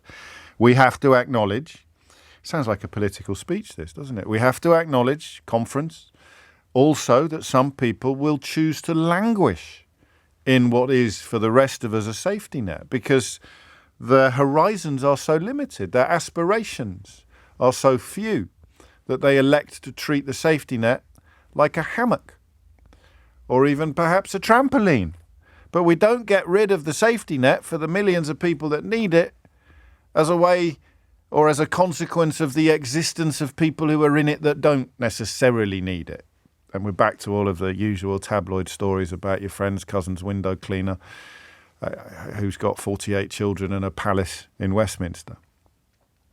But the other bit of this that I haven't articulated properly in the past is what you get at the top, what you get when you're on the tightrope to help you be safer, to help you navigate the tightrope more effectively, to make your life easier, more enjoyable, more pleasurable. So in a way, that pole that you see tightrope walkers carrying, that helps them balance out the left and the right, as it were, and reduces the likelihood of them falling off the tightrope. That's the category into which the abolition of the two-child benefit cap would fall. Your pole becomes more effective. I nearly said bigger, but I don't know enough about tightrope walking to know whether or not the size of your pole makes an enormous difference to it, because there must come a point where it's too big, mustn't there? I presume, but you know what I'm talking about. That's the point, and I think that's what society, like a guardrail, if you prefer. That's a nice suggestion from Dan. It's like a guardrail. It's there. Some people will fall over the guardrail. Admittedly, it wouldn't be much fun watching a tightrope walker if they had a guardrail. But that idea of a benefit that is not designed to help you when you're in trouble, temporary trouble, it's designed to make society a nicer place to be. And having a third child or a fourth child seems to me to be something that you shouldn't be effectively punished for in comparison to what happens if you have one or two children. Your third, I mean, I don't imagine you have conversations with your kids about it. I don't like you because I don't get any money for you. But you're all right. I get 25 quid a week for you, and you're in second. I get another 16 quid a week for you. 20 to 12 is the time. So what's the political, philosophical impact of this? And I guess that notion of the £3 to £3.5 billion it would cost to scrap it has to be taken into account as well. Brad's in Lambeth. Brad, what would you like to say? Hi, James. How are you? You well? Very well, mate. What's on your mind? Yeah, good. I'm a little bit, I notice, younger than some of the callers you've had on, but I certainly still have an opinion on this. Good. And it's an opinion that's kind of based in my own personal experience. But what I really want to say is I'm very concerned with the message this sends to young people in this country. I'm talking about the youngest and the most vulnerable people in this country, the ones that are in need of the benefit. Well, the third child in a family that is struggling financially. And of course, in the way that the conversation is set up, we think that third child suffers more. But of course, all three of those children now suffer as a consequence of the arrival of the third child without any attendant increase in family income. Well, they do, but they're also sometimes need to be, and I understand sometimes people get very sick of ideology inserting itself into politics, but sometimes you do have to stand back and say, actually, what is this saying, and what real tangible impact is this having? Yeah. I'll give you an example. My mum was one of those people who, she was a single mother. She worked very hard, and by a lot of statistics, we wouldn't have been badly off. However, we were always, I suppose, there was a sense of just getting by. So, yes, I was much more fortunate than a lot of people that are in need of the benefit cap. But that's why this is so concerning, because even then we had a government in Blair and Brown who showed the compassion, upon reflection in that time, 2003 I was born, and introduced child tax credit. And I had a discussion with Mum the other day about how much tremendously that impacts her get by month to month. No doubt that would have had an impact on me getting where I am today. And but that's the point we miss, isn't it? That's why it's such a mealy-mouthed policy, because it misses the point that the more comfortable your childhood, the more likely the success of your adulthood. And success being a very broad term, but we both know what we're talking about. Of course. If you're skinned, or if you're struggling, if you're hungry, or if you're poorly clothed, or whatever it may be, if you're cold, absolutely. All of these things. It's just that there's a real human impact. And I think that I think that the taxpayer, because there's a lot of talks about the taxpayer, and I left school at 18 with no qualifications to get me a job. And I worked very hard in the startup space in London. And I've paid taxes, a lot of taxes for those 3 years. And so I'm a taxpayer. So it's not as if I'm one of these people that that are saying, you know, that you hear on the right there. But what to get back to the point, really, is just that, look, I think that people have empathy and they don't want to begrudge these people, these young children, of benefits. We're not evil. And so we must look and say, where else can we economise? The Tories wasted how much on this? PPC and whatever, you know, is there not... Dig the money. It's still going to be $3 billion a year, so it's a bit more than just sort of looking down the back of the sofa. But I agree with you, it's about more than that. It is about what we stand for as a society. And speaking of tax, I like this. Brad, thank you. I like this from Dean. I'm 60. I've never had children, but I've always supported paying child-related taxes because those kids will become the medical, teaching, emergency services of the future, the staff that wider society depends on. I always reach for that as well, Dean, the kind of emotional examples, but there'll also be the shop workers and the road sweepers and the accountants and the not just the emergency services or the public services, they will be the society, the entire society of the future. So with child benefit, he goes on, and the 2-child cap, I wonder whether you make it means tested beyond the first two so that the most needy get it, but the wealthiest don't. Look, it's preferable to what we've currently got. But I like the idea of a universal benefit because it is a guardrail for the whole of society, and it equalises us. It levels us up, to use a redundant phrase that's now been removed from the political vocabulary. It equalises us. I used to think people like me shouldn't get it. And for the record, I don't. I used to think people like me shouldn't get it. But actually, as with free school meals, something that makes everybody feel the same is good for everybody. I think, at least. It's 11:45. It is 11:47. And, of course, taxes as well. So if you're a third child now, you will be paying my pension in 20 years' time, right? So the state making your life a little better now is almost an investment in the taxpayer that you will become. I don't know. Maybe I'm being very, very naive. But I certainly think once you remove the, if you can't afford them, don't have children, once you remove that lazy rhetoric from the conversation, it becomes a lot more interesting, doesn't it? Full disclosure's on a bit of a roll at the moment. I appreciate I'm showing my age with some of the guests that I get most excited about, but I'm having such a lovely time in the company of people that I've always admired, and in some cases even more than admired. Because of the general election, we didn't play out a clip of last week's Full Disclosure with Midge Ure, formerly, of course, of Slick and most famously Ultravox. Also, and we talked a bit about this as well, with Bob Geldof, the kind of godfathers of Band-Aid and Live Aid and the co-writer of Do They Know It's Christmas. We had such a lovely chat. But as always with Full Disclosure, I focus on the bits we may not know about, or at least the life of a public figure before they became a public figure. And I mean, proper fans will know about this little bit of Midge's story, but I don't think everybody will. We've skipped a bit that I didn't know, which was the year before you had this number one. You turned down the chance to be, and I did a double take when I read this, to be the lead vocalist of the Sex Pistols. If it was lead vocalist. Yeah. I'll never know. Right, but Malcolm McLaren made you an offer you could refuse. I did refuse, yeah. I mean, the reality is I was coming out of Glasgow, a music shop in Glasgow. Yeah. And back in the day, our management at that point owned what became the Glasgow Apollo, the big venue there. And when bands would come to the Glasgow Apollo and find that their amplifiers weren't working or whatever, you couldn't just call up a rental company and have something delivered to replace it. They didn't exist.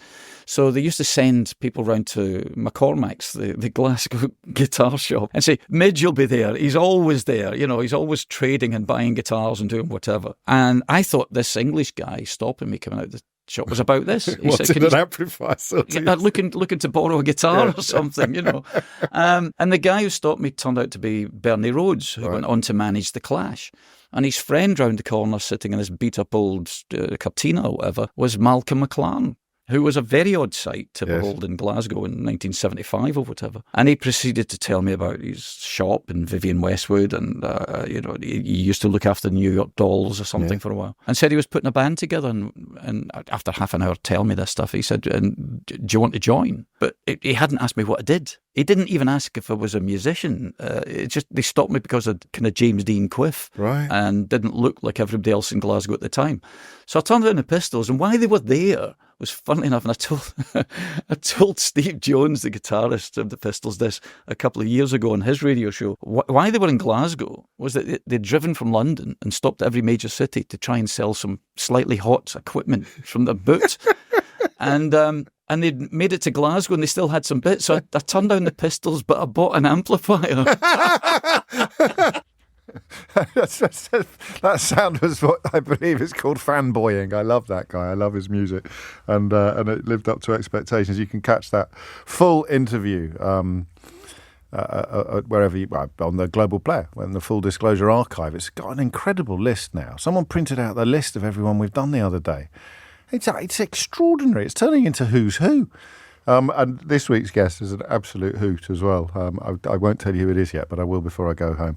Back to the benefit cap, the wisdom or otherwise of it, and the potential rebellion on Labour benches, led by the former Chancellor John McDonnell, hoping to leverage Keir Starmer into getting rid of it and finding the £3 to £3.5 billion it would apparently cost. Paul's in Blackpool. Paul, what would you like to say?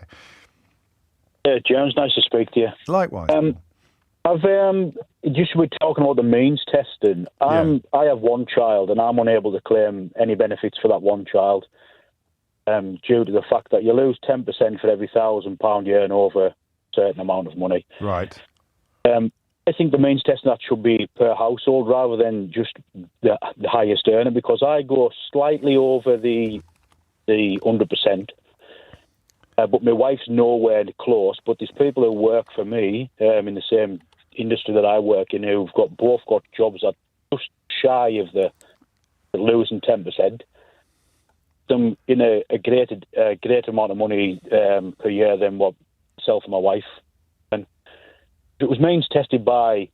So you're the person I was talking about, aren't you? You're the one for whom the threshold feels very, very unfair.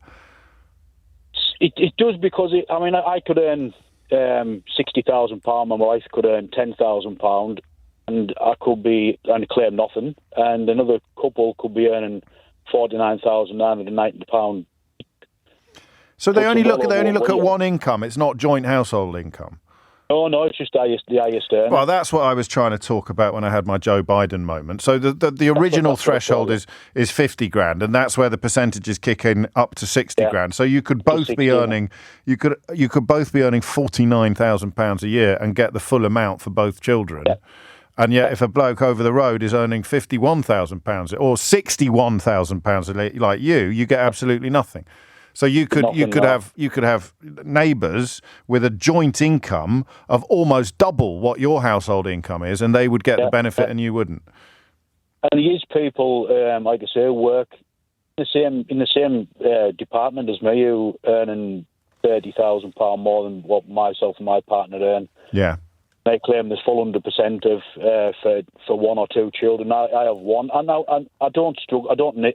No, you're not begrudging it, but you're just pointing out the anomaly. If it was looked at as being family, both earners, might be able to. Well, you should be in a position then where you can say, right, no, you don't. You either don't. If they're going to offer the third child, give it to the people who need this money. Yeah, I mean that is probably, if we had a referendum, God forbid, that would probably be the. Well, would it though? Because I was going to say be the most popular option is you bring in means testing and then extend an extra payment to the poorest families, but they would be the most susceptible to the right-wing rhetoric of don't have children if you can't afford them, which is why I like the idea of it applying to everybody equally, even if it does cost a lot. It's what we used to do. We managed. We didn't go bust. Yeah. But I just think that, we had a child because we wanted to have a child. We didn't look I didn't look financially at it. If I thought I couldn't afford to have a child, I probably wouldn't have had one. But that means different. That means yeah, I hear you. I mean, it's a. You know what I mean? Yeah, I do. Oddly, I think the more some people's real frustrations with this, with people who are from big families want big families, and there's other people who want kids at all. Now, there'd be a lot of people in my position, and a lot of people who are better off, who will be saying, if you can't afford them, don't have them. But yes, it's a very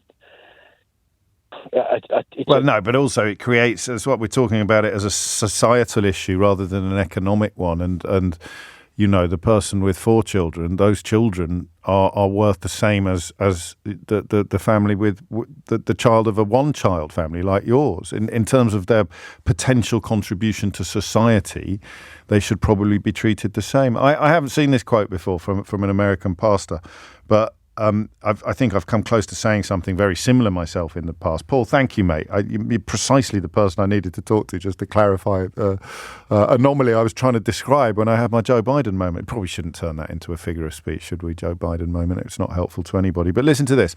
I hate that when the discussion turns to helping people, there's always someone who takes the most ungenerous, contemptible stand towards others. If by helping legitimately needy people, I accidentally help some lazy people, so what? How is that worse than helping no one? That's the line you need, that final line there. How is this worse than helping nobody? Well, I know someone, there's 5 kids, they've got a car on bricks in the front garden, he hasn't worked since 1977, why should they get, that's fine, all right? In an ideal world, we probably wouldn't be helping them. But how is what is happening today worse than helping nobody? Guys in Windsor. Guy, what would you like to say? I think we do need to we need to pay child benefits to all children. I started off thinking, you know, I've got no skin in this game, but because I don't have kids, I intrinsically live as a single man. My girlfriend's in a care home, so you know, and she's relying on that. And when she desperately needed it, you know, it was there for her. Yes, that's safety net territory, isn't it? As a safety net, but I do have skin in this game. Lots of people, you know, later in the show, so lots of people have mentioned things I wanted to say, but who's going to look after us when we get older? Because these people that write these papers, these articles in the papers, they don't want immigration, James. No, definitely they don't want kids poor. They don't want poor people having more than 2 children.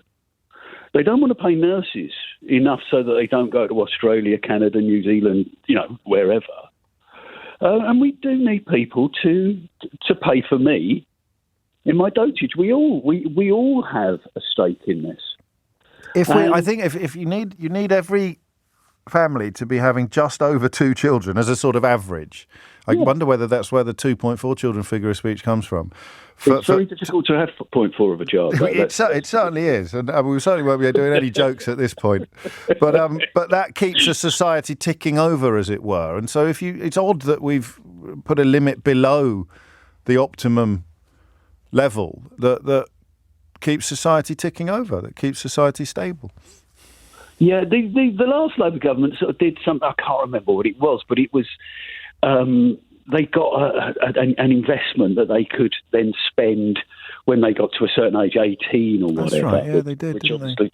And I think we need to look at it that way. These children, they don't get to choose their parents. I certainly didn't. You know, you get born, and your duty, if you like, is to be the best person you could be. Yeah. And, you know, that benefit may be the difference between a child going to a zoo with the school. Yeah. And that child may become a great zoologist, then decide, well, actually, it's not animals that I want to do, it's humans, and come up with a cure for cancer if you know. Well, it's the whole of society. It is. It's a weird one. I don't know how deep we dug into it at the time. I genuinely can't remember. It may have been during that unfortunate period of the programme where we could only talk about Brexit for reasons that I'm still not entirely clear about. But I didn't see it as nuanced or as deep as I do now, and what it says about a society rather than simply an economy. But I thought that the very first caller actually was very helpful with the reminder that in some ways it was a sort of knee-jerk reaction to media coverage of largely, but not entirely, mythical scenarios where people appeared to be swinging the lead on an extraordinary scale. Do you know what? I wonder what the timing of that policy was with relation to that sort of poverty porn that was all over the telly not long ago.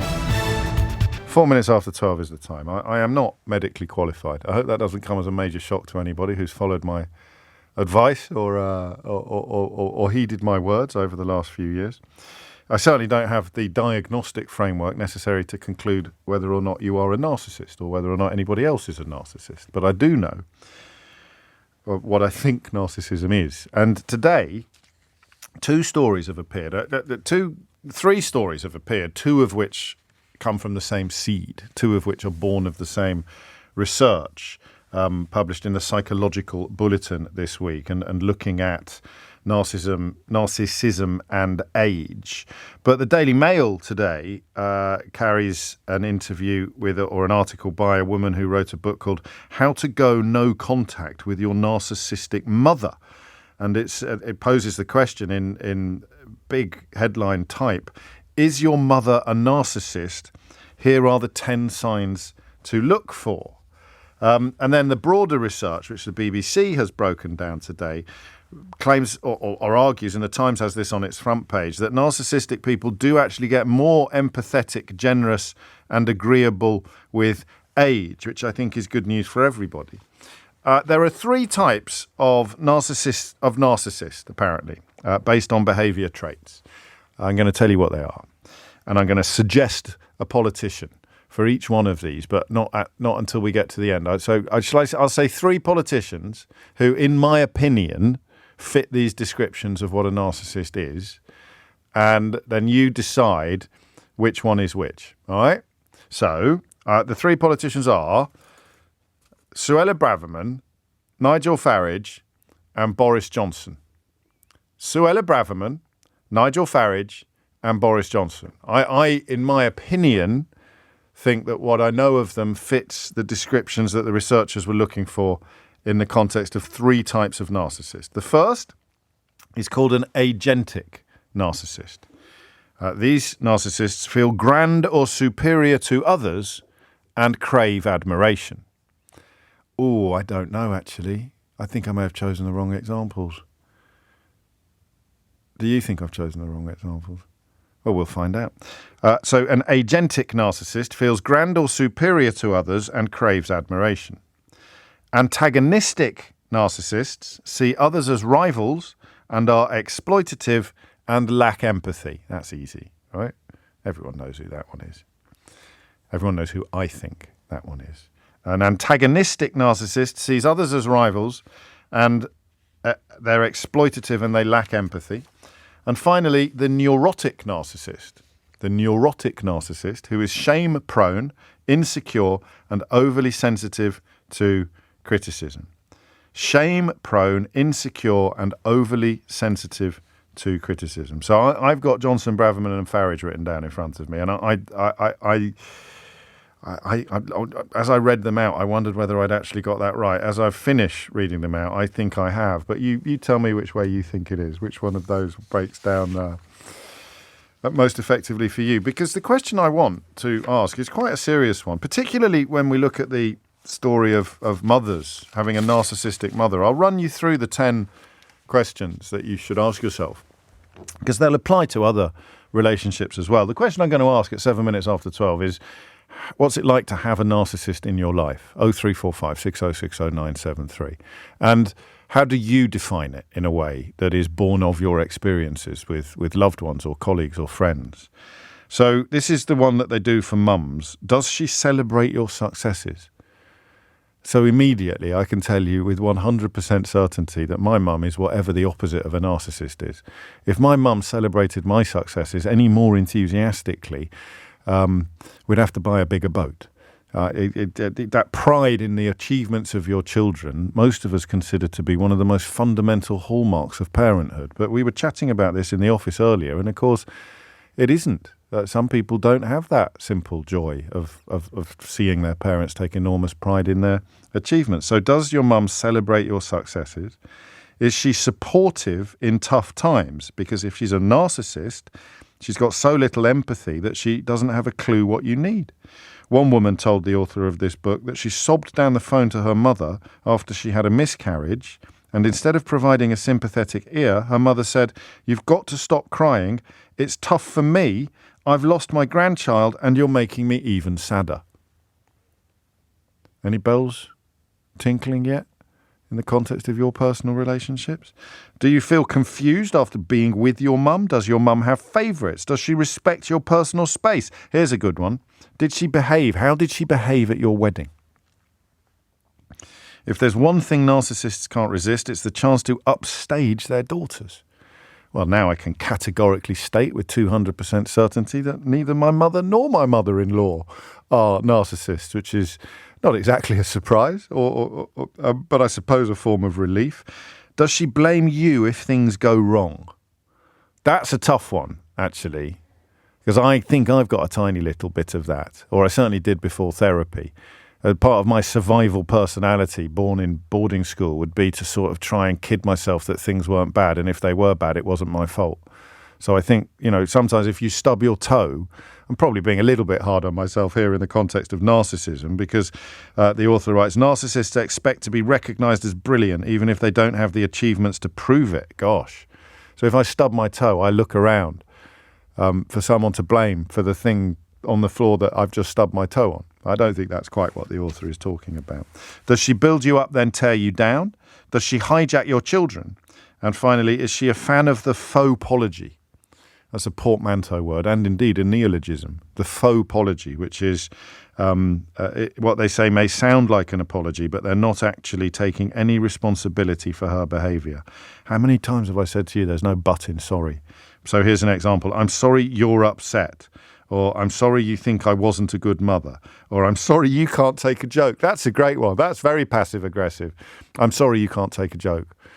I'm sorry you're upset. No, you should say sorry for upsetting me. No, I'm sorry you're upset. So I don't know whether we could get a whole phoning out of just mums on this one. Is your mum? What's it like to have a narcissistic mother? 0345 6060 973. Although Becky is already quite rightly picking up on the fact that narcissism is proven to be more likely to develop in men. So not entirely appropriate that the focus should be on mothers. Let me scratch that suggestion that we confine it exclusively to mothers immediately. Because clearly the worst kind of narcissist is the one you're going out with or the one you're married to. And when we were talking about this in the office, so it's either a friend, a lover, or a parent, really, isn't it?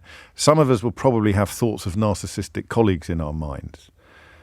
Some of us may have worked with people who seemed absolutely incapable of acknowledging the existence of anybody else's feelings.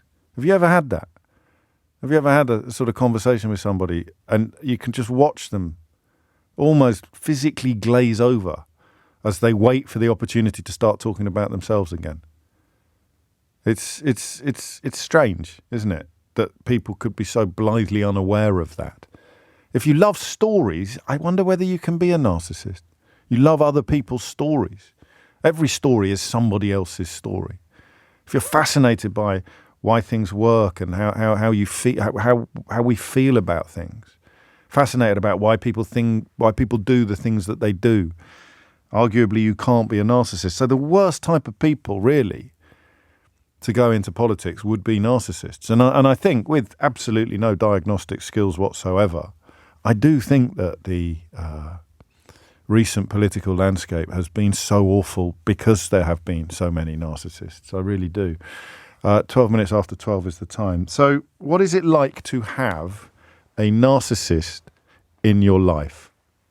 That's what I want to know. And the examples. So those of us who are going, well, surely these are just the ups and downs of a normal relationship, the good days and the bad days. What are the things that have happened to you that leave you persuaded, having just heard me run through some of these details, or long before this conversation started, you were sure that you had a narcissist in your life? Your ex was a narcissist. Your current is a narcissist. Your dad, your mum, your brother. What is it like to have a narcissist in your life? And what have they done, or what do they do that makes you reach for that word?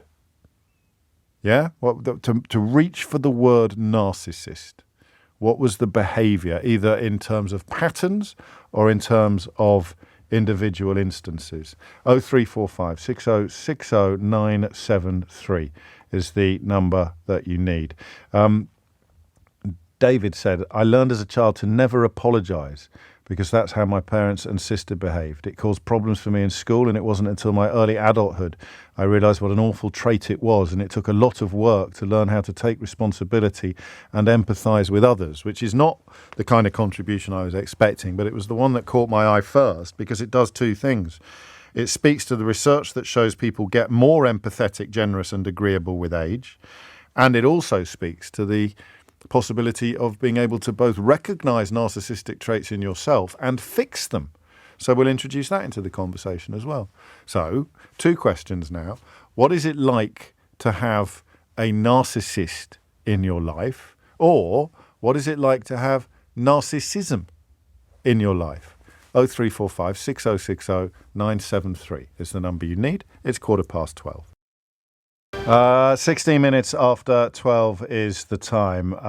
The notion of narcissism, it's a little bit cheeky, isn't it, to apply an official diagnosis to somebody when we have no qualifications to do so. But that's why I'm asking, what makes you reach for that word? What are the behaviours or the patterns of people in your life that leads you to suspect, if not conclude, that narcissism is the only word that fits? Nina is in Islington. Nina, what would you like to say?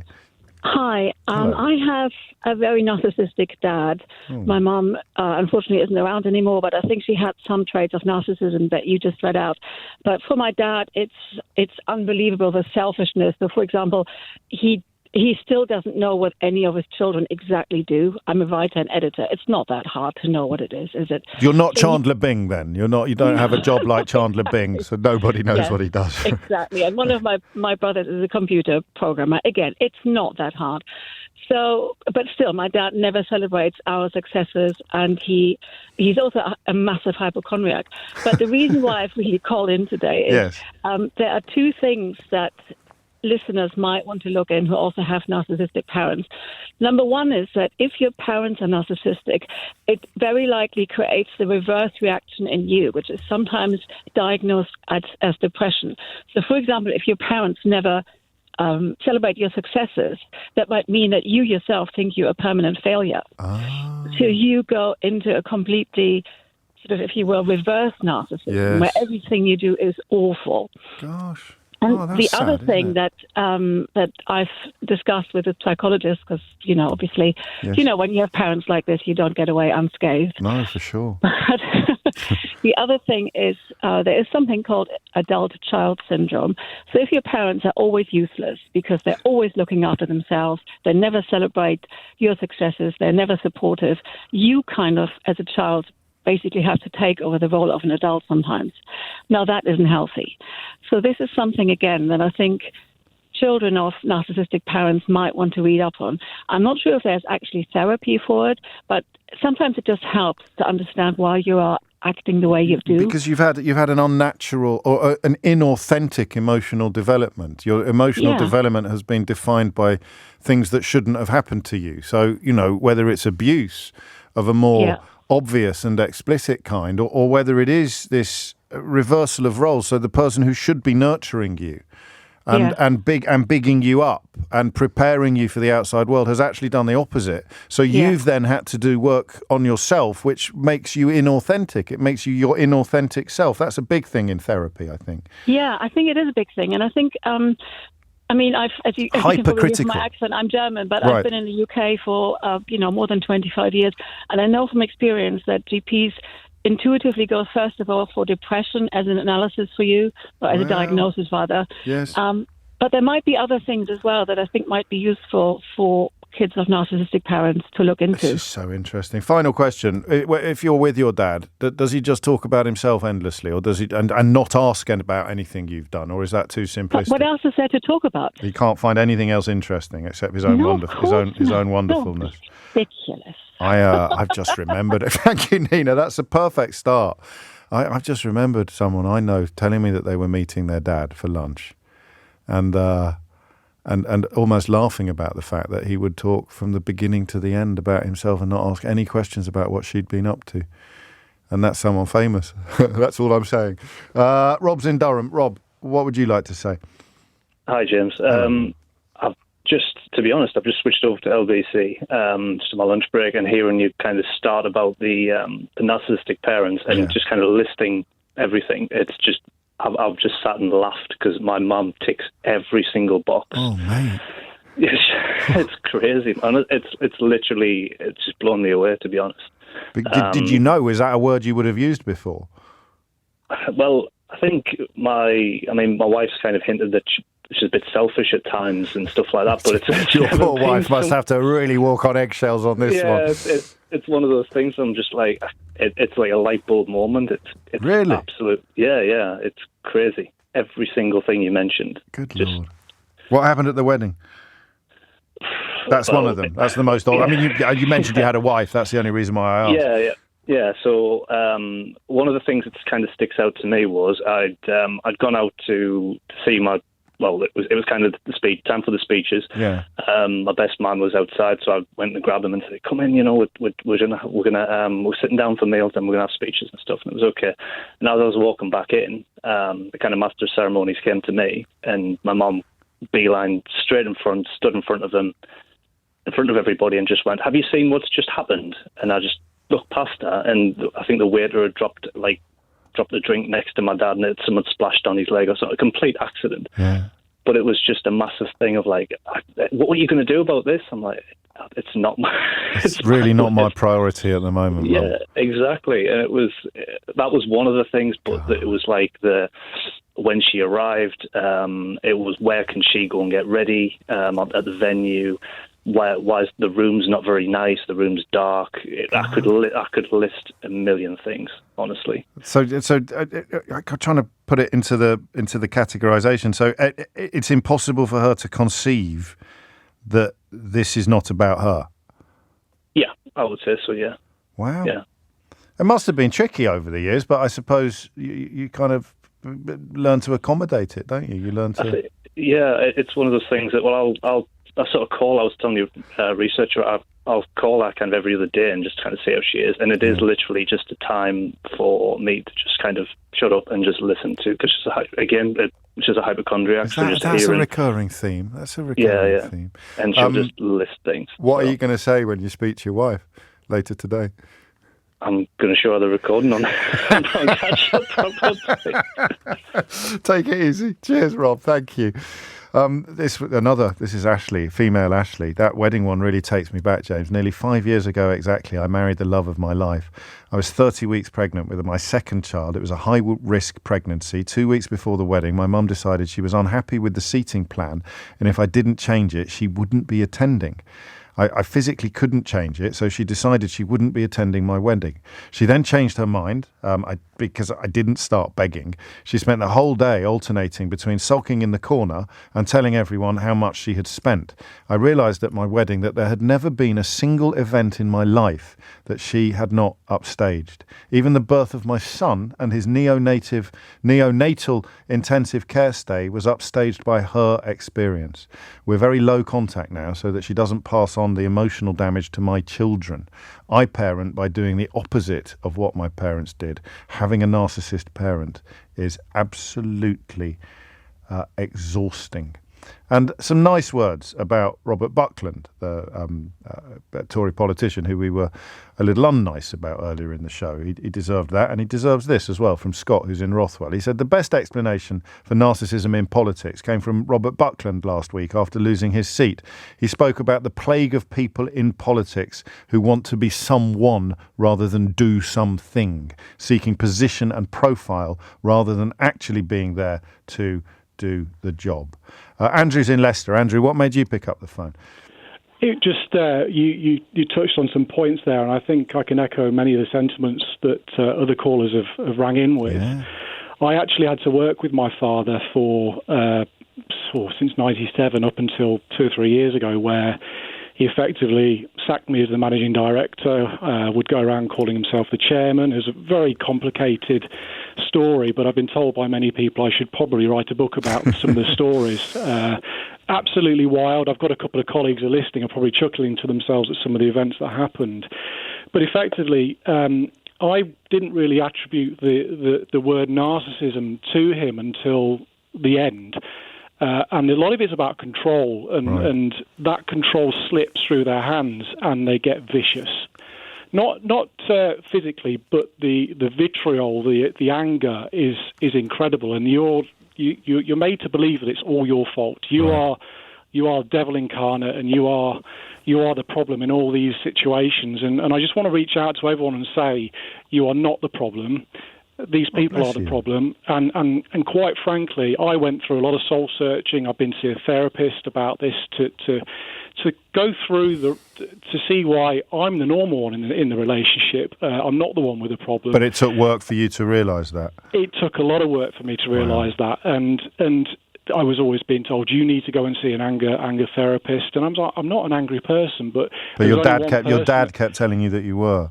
Because he was the only one that could push my buttons. And I think that, for me, the only way out of it was actually to say, I've had enough of this, and draw and effectively walk away from the business. Cut the cord. Fortunately, I had plenty of people around me who I love dearly, who turned around to me and said, Andrew, we need you to do something.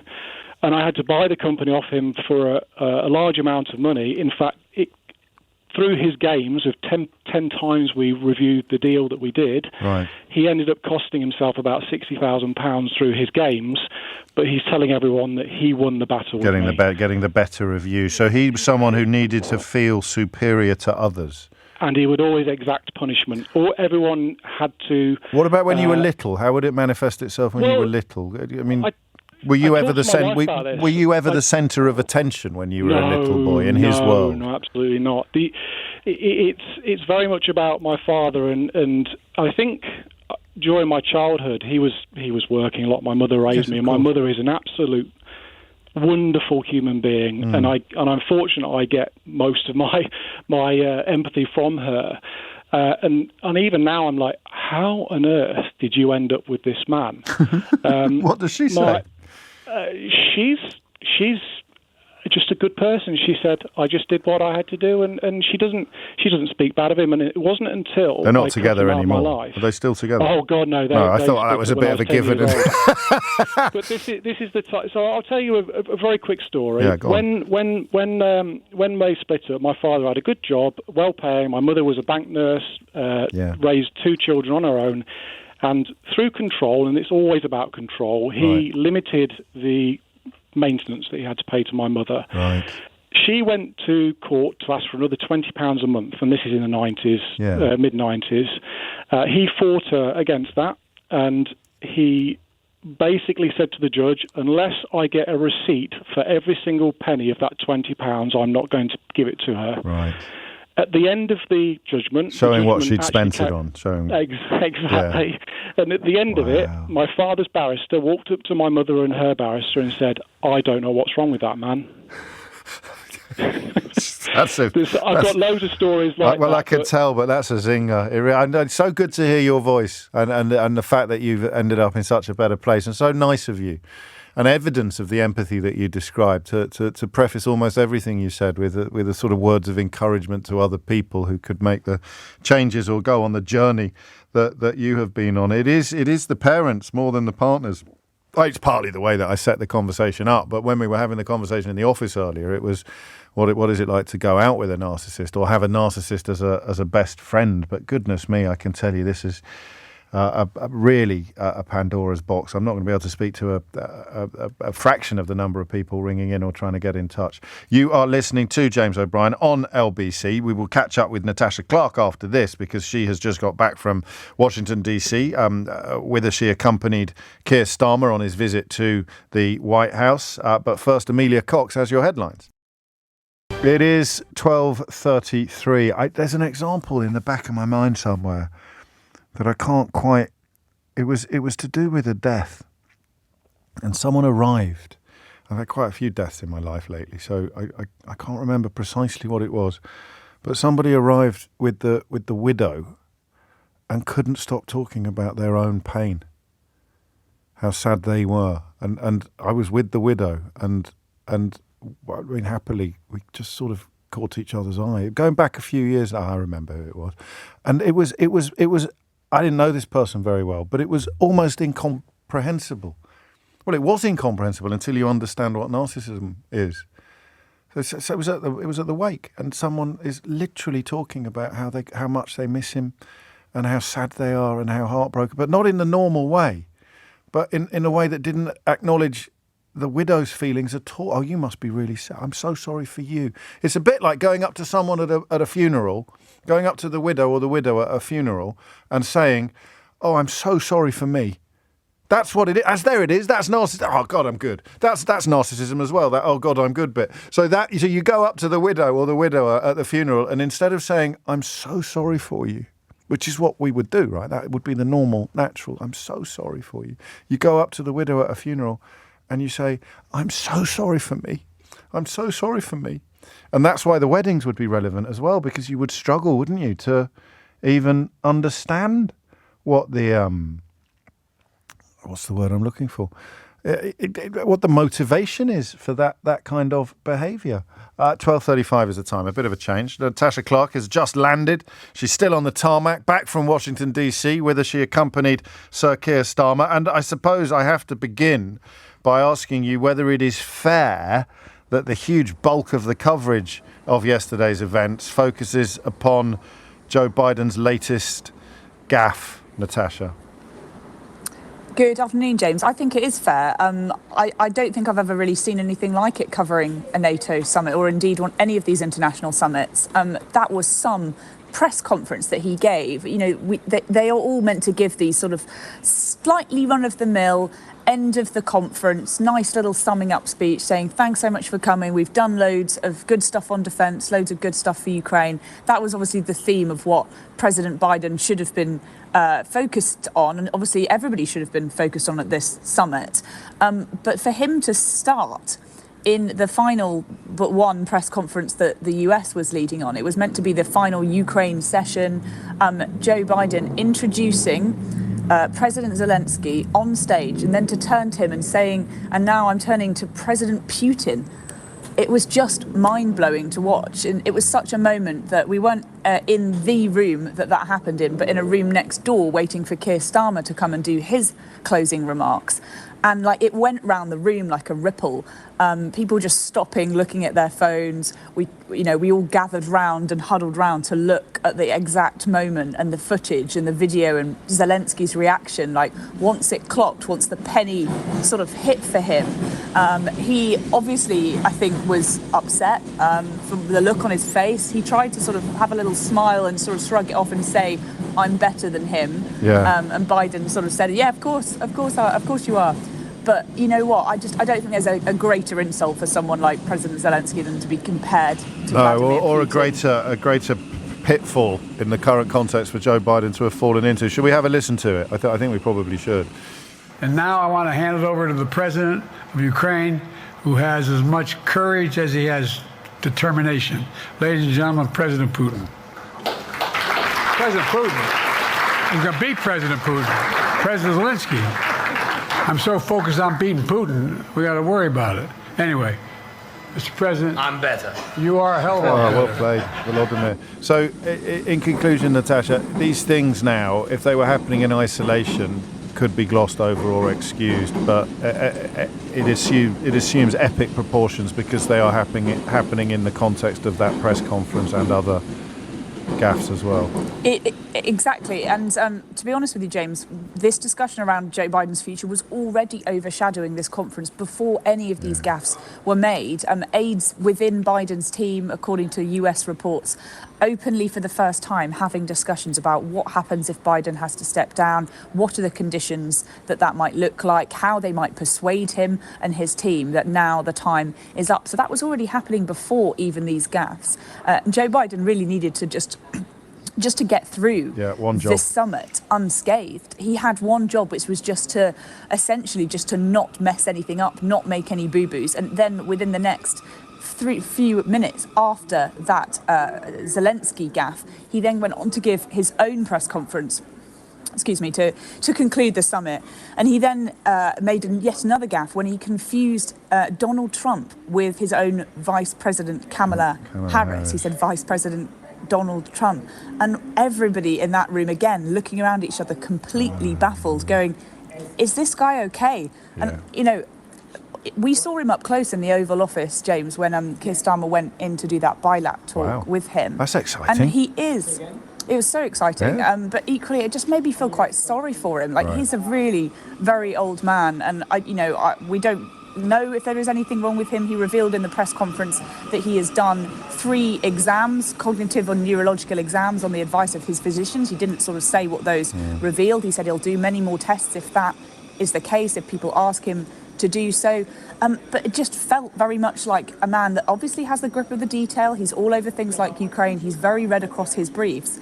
But he admitted that he's not pacing himself well enough. He's a man that sometimes gets up at 7 o'clock in the morning and goes and works through right until midnight. And for an 81-year-old man, regardless of whether or not he's ill, it's very clear to me that seeing him up close, he just can't cope with the pace of life, of being a president anymore. Everything is slowing down. Natasha, thank you. You must be pretty shattered yourself, albeit that you're very young. So I hope you get some proper rest after that trip. And we'll catch up next week on what the Oval Office is actually like. Oh, I'm well, Gel, as I believe the kids say. Natasha Clark there, LBC's political editor, just back from Washington, D.C., where she was in the press pack when Joe Biden accidentally called Volodymyr Zelensky President Putin, and later got Kamala Harris, his own vice president, mixed up with Donald Trump. It's not ideal, is it? 20-1 is the time. Try this. I'm not going to say your name because it's quite distinctive and it's quite an intimate message, this, but it really moved me. I'd like you to know that. I just had to pull over, James, and write some thoughts down on this subject. My partner has a somewhat narcissistic father, and it has affected her to the point where when I said I was proud of her for something she'd achieved, she broke down and cried. Since then, I've made a real point of ensuring that she knows how much I love her and how proud I am of her. I had my own father issues growing up. A trigger warning here for anybody who suffered particularly unpleasant experiences in childhood. My correspondent writes, I was sexually abused when I was young, and because of that trauma, I've effectively blocked so much of my childhood off to the point that I barely remember anything from those years. So there is a part of me that would have much rather have had her father than my own, and I sometimes struggle to empathise as much as I try. Sounds to me like you are succeeding in empathising a lot more than you realise. And this message ends, now that we've got a daughter, I feel that there is double the pressure on me to be a good father because I'm breaking the cycle from both grandfathers. And again, it sounds to me like you are doing a pretty good job. I've lost the one where there was one where somebody said they didn't realise that they were. Here it is. I didn't realise I was in a relationship with a narcissistic person until Donald Trump turned up. I shall read you the rest of that text shortly, but let's get back to the phones. Harry is in Leeds. Harry, what would you like to say? Unfortunately, I got hit with both barrels of the gun. I've got both types of narcissism in my parents. My dad is a grandiose narcissist, and my mother's a vulnerable. And it's one of those like really tricky situations. And I ended up having to go no contact with them. How old are you? I'm 23. Oh, mate, that's tough. Yeah. No, I mean... well, it's tough, except that you know it's better that way than it would be the other way around. But from the outside, it's tough. I mean, it sounds tough. It sounds awful. Yeah, I do. A lot of my friends are, they're quite regretful for me that I have to do this. But yeah, it's quite an intense experience to, like, recognise. Because up until maybe 3 years ago, just before I met my wife, I didn't even think either of my parents were narcissists. I thought they were pretty standard people. I didn't really know that other parents behaved differently. I thought it was quite a normal thing for people to behave that way. Once you made that realisation, what sort of behaviours did you suddenly see in a different light? What sort of things did you experience growing up? Well, it's one of those things like the violent outbursts when things aren't going in that controlled manner according to my father, and then the kind of emotional, like the use of the guilt from my mother when I was not necessarily being rebellious, but sort of growing out and becoming more of my own person, and not wanting to have my parents around me so much. So they started to lose control of me, and it kind of affected them in similar ways in the reality of it, and it actually has caused for them to divorce as well. So they're in the process of that because when I met my wife, I started to become a bit firmer in the way that I kind of communicated to them, and yeah. Do you know, in a way, you're lucky? Yeah. Because you've spotted it quite early in your own journey and dealt with it. And it's worth mentioning that, you know, a lot of, as I understand it, a lot of what we call narcissism is itself a response to experience. It can be a response particularly to childhood experiences, which is why good therapy can help, not just with the consequences of having narcissistic parents, but it could probably help the narcissistic parent improve. The problem with the grandiosity angle is that they wouldn't really want to or think that there was anything wrong with them in the first place, would they? Yeah, I mean, he's buggered off over to Sierra Leone and he's done all of his business. I ended up, unfortunately, so I'm a father to a young'un and I've got a second on the way. And wow. It's one of those like long-term impacts on your mental health, because it's really twisted my self-esteem regarding fatherhood.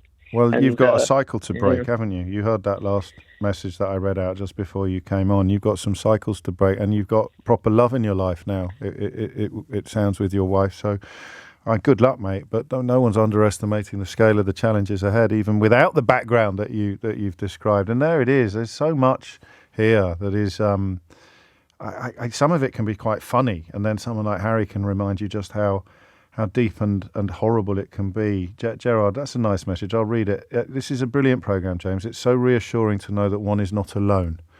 And that is why we do subjects like this. Jamie writes, my dad's a narcissist. My wife and I chose to get married in Spain.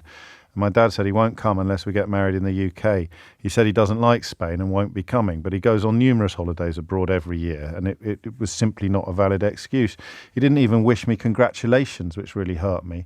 It upsets me that my father can't even bring himself to do something for someone else, but I've accepted that he will never change, and I would never want to treat my future children the way he treats me. There are a few things more important in life than breaking negative or toxic cycles. Carl puts it best. He writes, breaking cycles is awesome and amazing and powerful. Damn right, Carl. It is 12:48. Here's an example of how to politely change the way I present the programme. This is from Robert. James, please remember that the Vice President pronounces her name Kamala, like Pamela or Camelot. This is important to her and it shows respect for her historic achievement, which I know you appreciate. Have a lovely weekend. And there is something that I will change forevermore. A lot of people being profoundly moved by this conversation. Here is Sarah. I've cried throughout this section as it has really hurt me to my core, James. My mum is a narcissist and it's caused me so many psychological issues. I was married to a narcissist and it's taken me about 5 years to get a divorce. He still uses the kids against me and tries to make my life hell at every opportunity. I worry every day that I've inherited narcissistic traits because I don't want my children to suffer like I did. I think, and again, with absolutely zero qualification, except I hope some empathy, Sarah, I'd say the fact that you're worrying about it is almost certainly proof that you've got nothing to worry about. Thank you for bringing this subject to light. And as I mentioned earlier, I'm not going to be able to speak to everybody who's rung in about it, and it clearly means an awful lot to a lot of people. And I know that Sheila is returning to this territory at about 3 o'clock this afternoon, from 3 o'clock this afternoon. So, I mean, you should be sticking with LBC anyway to enjoy some of the fogarty. But if this particular topic is one that's very close to your heart, or this conversation is reaching places that perhaps other conversations don't reach, then Sheila will be your guide back into it at 3 o'clock this afternoon. Before that, Chrissy is in West Sussex. Chrissy, what made you pick up the phone? Oh, thank you, James. Yeah, first-time caller here. Very welcome. Thank you. I mean, I just listened to all your previous callers and I'm just ticking off the boxes here. Oh, Lord. You read out 10 points of recognising a narcissistic mother, Yes. and I got to 8. But one resonated with me so much. It was about the wedding. My mum didn't come to my first wedding. My second wedding, many years later, was at a venue. Yeah. My husband was downstairs greeting the guests, saw my mother turning up, so made a beeline to welcome her, and that knowing the sort of relationship we had. And her first comments to her were, you know it's not too late to change your mind. And he told you this straight away? He told me after the wedding, yeah. Good he said, grief. I don't know if you want to know this. And I thought, Why do you think she did that? Because she's a horrible woman, unfortunately. That's the easy answer. I was hoping for something a bit more psychologically sophisticated. Just because she couldn't take pleasure in your pleasure. She couldn't do a normal maternal pride or joy or not being the centre of attention or whatever it was. No, my mum's never taken any pride in anything I've done. In fact, I think her biggest achievement in her life was throwing me out of the house when I was 16 years old. Well, you poor thing. And so she sounds like an antagonistic narcissist who see others as rivals and are exploitative and lack empathy. Well, she told me that she didn't want me and I should have been a boy. So, I mean, Oh, my darling, that's just not fair. You sound as if you've managed to retain a degree of cheerfulness. I think the funniest thing is whenever I've had friends and I've always gotten well with their parents, especially usually their mums, how interesting. my friends and that will always say, oh, I don't understand how you can put up with it and that. And I said, well, I know no different. She's been like this all my life. I know no different. So that's the way it is, you know. And clearly you have broken the cycle in your own life. Gosh, yeah. I was determined not to be the mother my mother was. But can I also, you asked about 3 politicians. Yes, I did. And my answers would be Farage, Boris and Suella. What, in that order? Yeah. God. Have I got it right? You got all 3 wrong. Oh. I thought quite a few people got it right. That's why I was glad you brought it up, because I'd forgotten to do I thought that the agentic narcissist who feels grand or superior to others and craves admiration was Johnson. Right. The one like your mum was Braverman. Right, yeah. And the one who is shame-prone, insecure and overly sensitive to criticism was Farage. Farage, shame-prone? I don't think so. Of course he is. His entire life is about shame and not being made to feel like he did as a child. Oh, right, yeah. I almost feel sorry for him when you put it like that. But maybe these are Venn diagrams, Chrissy, aren't they? And they're all crossing over into each other. And just for the avoidance of doubt, neither of us have any qualifications whatsoever in this field. But, nor does Farage in politics. It's 12:53 and Debbie's in Stoke-on-Trent. Debbie, thank you, Chrissy. Debbie, what would you like to say? Again, James, just listening to you reading that list out earlier, not the one about the politicians, but the 10 points, and you think that is absolutely my mum, apart from, like some of the other callers, she didn't come to my wedding. Why not? Because my stepmum, who'd been my stepmum for 16 years, was going to be at the wedding, which wasn't a surprise, given that my stepmum was part paying for it. Of course. And basically, my mum's So it was a protest. I'm not coming. Yeah, I'm not coming. So I went, right, okay, to the point where on the day I was getting married, I gave instructions to everybody that if she was outside the church or wanted to come in the church to watch, I wasn't getting married. I felt so strongly about the whole thing. My brother also, and this is, I was just talking to your lovely researcher, my brother also ticks all of those boxes, apart from he did come to my wedding. Right. But I think where it all started, and you realise, is that my mum and dad split up when I was 11. My mum left my dad for his best friend. Oh, Lord. Yet she never called us. I was 11, my brother was 8. She never phoned us, ever. She expected us to phone her because she was a hard-done-to party, because she no longer lived with us. Oh, I'm sorry. Even though, well, no, it's fine, because actually I was a whole load happier.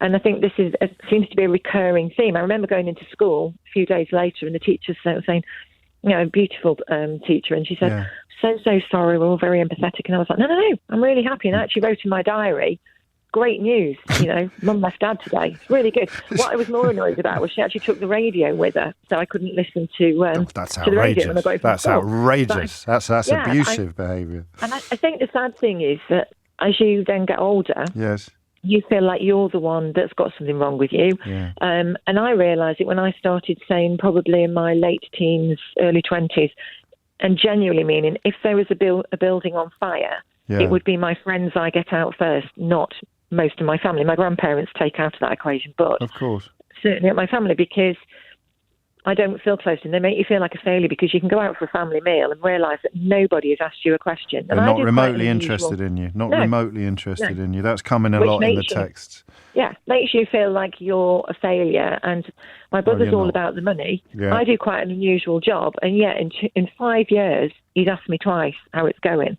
But because it's not about the money, the car, the big house. He doesn't care. He's just doing it, almost going through the motions. Yeah. Debbie, I'm sorry that what you went through, but I'm glad. No, I know that you're not, because it ended happily. But you would have touched a lot of nerves with what you're describing. In fact, I can't remember a topic that's touched nerves in quite this way. Let me read you a couple of summations of that observation before I play you a clip from this week's Full Disclosure. And remember, Sheila's coming back to this subject, I think, at 3:00, and it is absolutely fascinating. So Ash writes, this conversation has opened my eyes, James. My mum has always made occasions about her, especially my wedding and the birth of my children. I just thought she was a bit weird. Now I get it. Thank you, James. And Angie writes, what a brilliant programme. I've reached the grand old age of 70 and finally found out today that my mother was a narcissist. Thank you, James. That has really lifted a lot of the mystery of why she acted the way that she did. Extraordinary and very powerful and moving. And you know, I hope this doesn't sound smug, but it makes some of us realise how lucky we are to have wonderful mothers and parents in our lives, and partners, of course. Joe Pasquale, I think, is a legend. In fact, everyone I've interviewed on Full Disclosure is a legend, and never have I got to the end of the interview liking someone less than I did at the beginning. But rarely have I got to the end of an interview liking someone even more than I did at the end of this one. I turned up to the audition for New Faces, and it was just like Britain's Got Talent, but there was no audience there, you know, because they show the auditions, and there was 3 people. It was Richard Harris, who incidentally is still the exec producer on Britain's Got Talent as well, after all those many years. And on the panel was Richard, and then there was a producer and a casting agent, 3 people, and I just had one joke that I was going to do, and it was I had my toy guitar out of a big guitar case, and I was going to sing a Spanish folk song called A Moosh a Doogie, and I go, A Moosh is a Doogie, and that was it. But I never got to it because the bloke on the piano started playing with flamenco. He said, do you want any dots? I mean, I didn't know what dots were. He went to music, so if you think of anything. And I said a Spanish folk song, and he started playing flamenco, and I just stood there and looked at him, and then he stopped. He went, is everything all right? I went, yeah. I said, you've already got a job. I'm the one auditioning. And I broke the guitar over my knee. I went, I'm not doing this. I had a fake stroke. And then they kept laughing. And then they said to me, who's your manager? Right? I went, Mr. Lee. This is actually happened. So, Mr. Lee, who does he look after? I went, looks after everyone. And they went, what do you mean everyone? I said, well, everybody there. I said, everybody where? I said, everybody at the camp. I said, what camp? I said, well, the holiday camp. I said, what holiday camp? I said, well, in Lowestoft. I said, what one in Lowestoft? Wilderness. Well, what do you do there? I said, well, I call the bingo. And then the more this conversation got, the more they were laughing. It was like it was a routine, but it wasn't. I was just telling them the truth. And when they said a manager, they thought I was in show business. I had an act and I had a manager. But he was the general manager, Mr. Lee. And so that whole conversation, they went, we want you to the show. I said, but I haven't got an act. I said, just do what you did there. You got 15-piece orchestra to work with. And I went, all right, then fair enough. I had nothing to lose. But you knew you were being funny when you were doing these exchanges. It wasn't like being a div about it. I knew I was, but I also knew it was working for me. Yeah. So I went with it. And so then I get to the show, and I had this little bit of an act to do, and I did it in the afternoon, and they had the panel, which was Ken Dodd, Nina Mishkelf, and I think it was Laurie Mansfield, my big agent. Right? They was on the panel, and you did the rehearsal, and then in between that and the show, you go to makeup, and Ken came in and sat next to me, and he said, hello, son. I was, oh my God, it's Ken Dodd. He said, can I give you a bit of advice? So I said, yeah. And he pulled out a bit of paper, he'd written out my whole act word for word, and he went, when you do that, take that there, move that to the end there, put that in the middle there. When you get the rabbit out there, put it down your trousers, shake your leg, it'll come out there, get an extra laugh there. Do that there, don't do that one, that's a terrible joke, this is a good one, put that in there instead. If you do that tonight, son, you'll win. And I did it, and I won. So that was it, really. And I didn't know what I was doing. I went, that is such a moment, isn't it? Yeah. And because we haven't talked about heroes, you talked earlier about later having mentors. Did you watch other comics? Did you watch? Because Ken Dodd, for people who are a bit younger than me, was so iconic, wasn't he? He was, so extraordinary. And I was really lucky. I got to work with him later on as well, and he always took me under his wing again. Very generous. He was lovely. Yeah, not financially, but he wasn't financially generous to anyone, Ken. But no, he was wonderful. I loved him. He was a great bloke. So that's Midge Ure and Joe Pasquale. Hang on, I'm out of time. Sorry. If you missed any of today's show, you can listen back or catch up on Global Player, the official LBC app, where you can also pause and rewind live radio. Download it now for free from your app store. Head to globalplayer.com. Coming up at 4 on LBC, it's Tom Swarbrick. But now it's time for Sheila Fogarty. And now all we want to know is what the end of that sentence was going to be. Go on. I can't remember. Ken Dodd. Ken Dodd. Ken Dodd. Ken Dodd. Ken Dodd. Ken Dodd. Ken Dodd. Ken Dodd. Ken Dodd. Ken Dodd. Ken Dodd. Ken Dodd. Ken Dodd. Ken Dodd.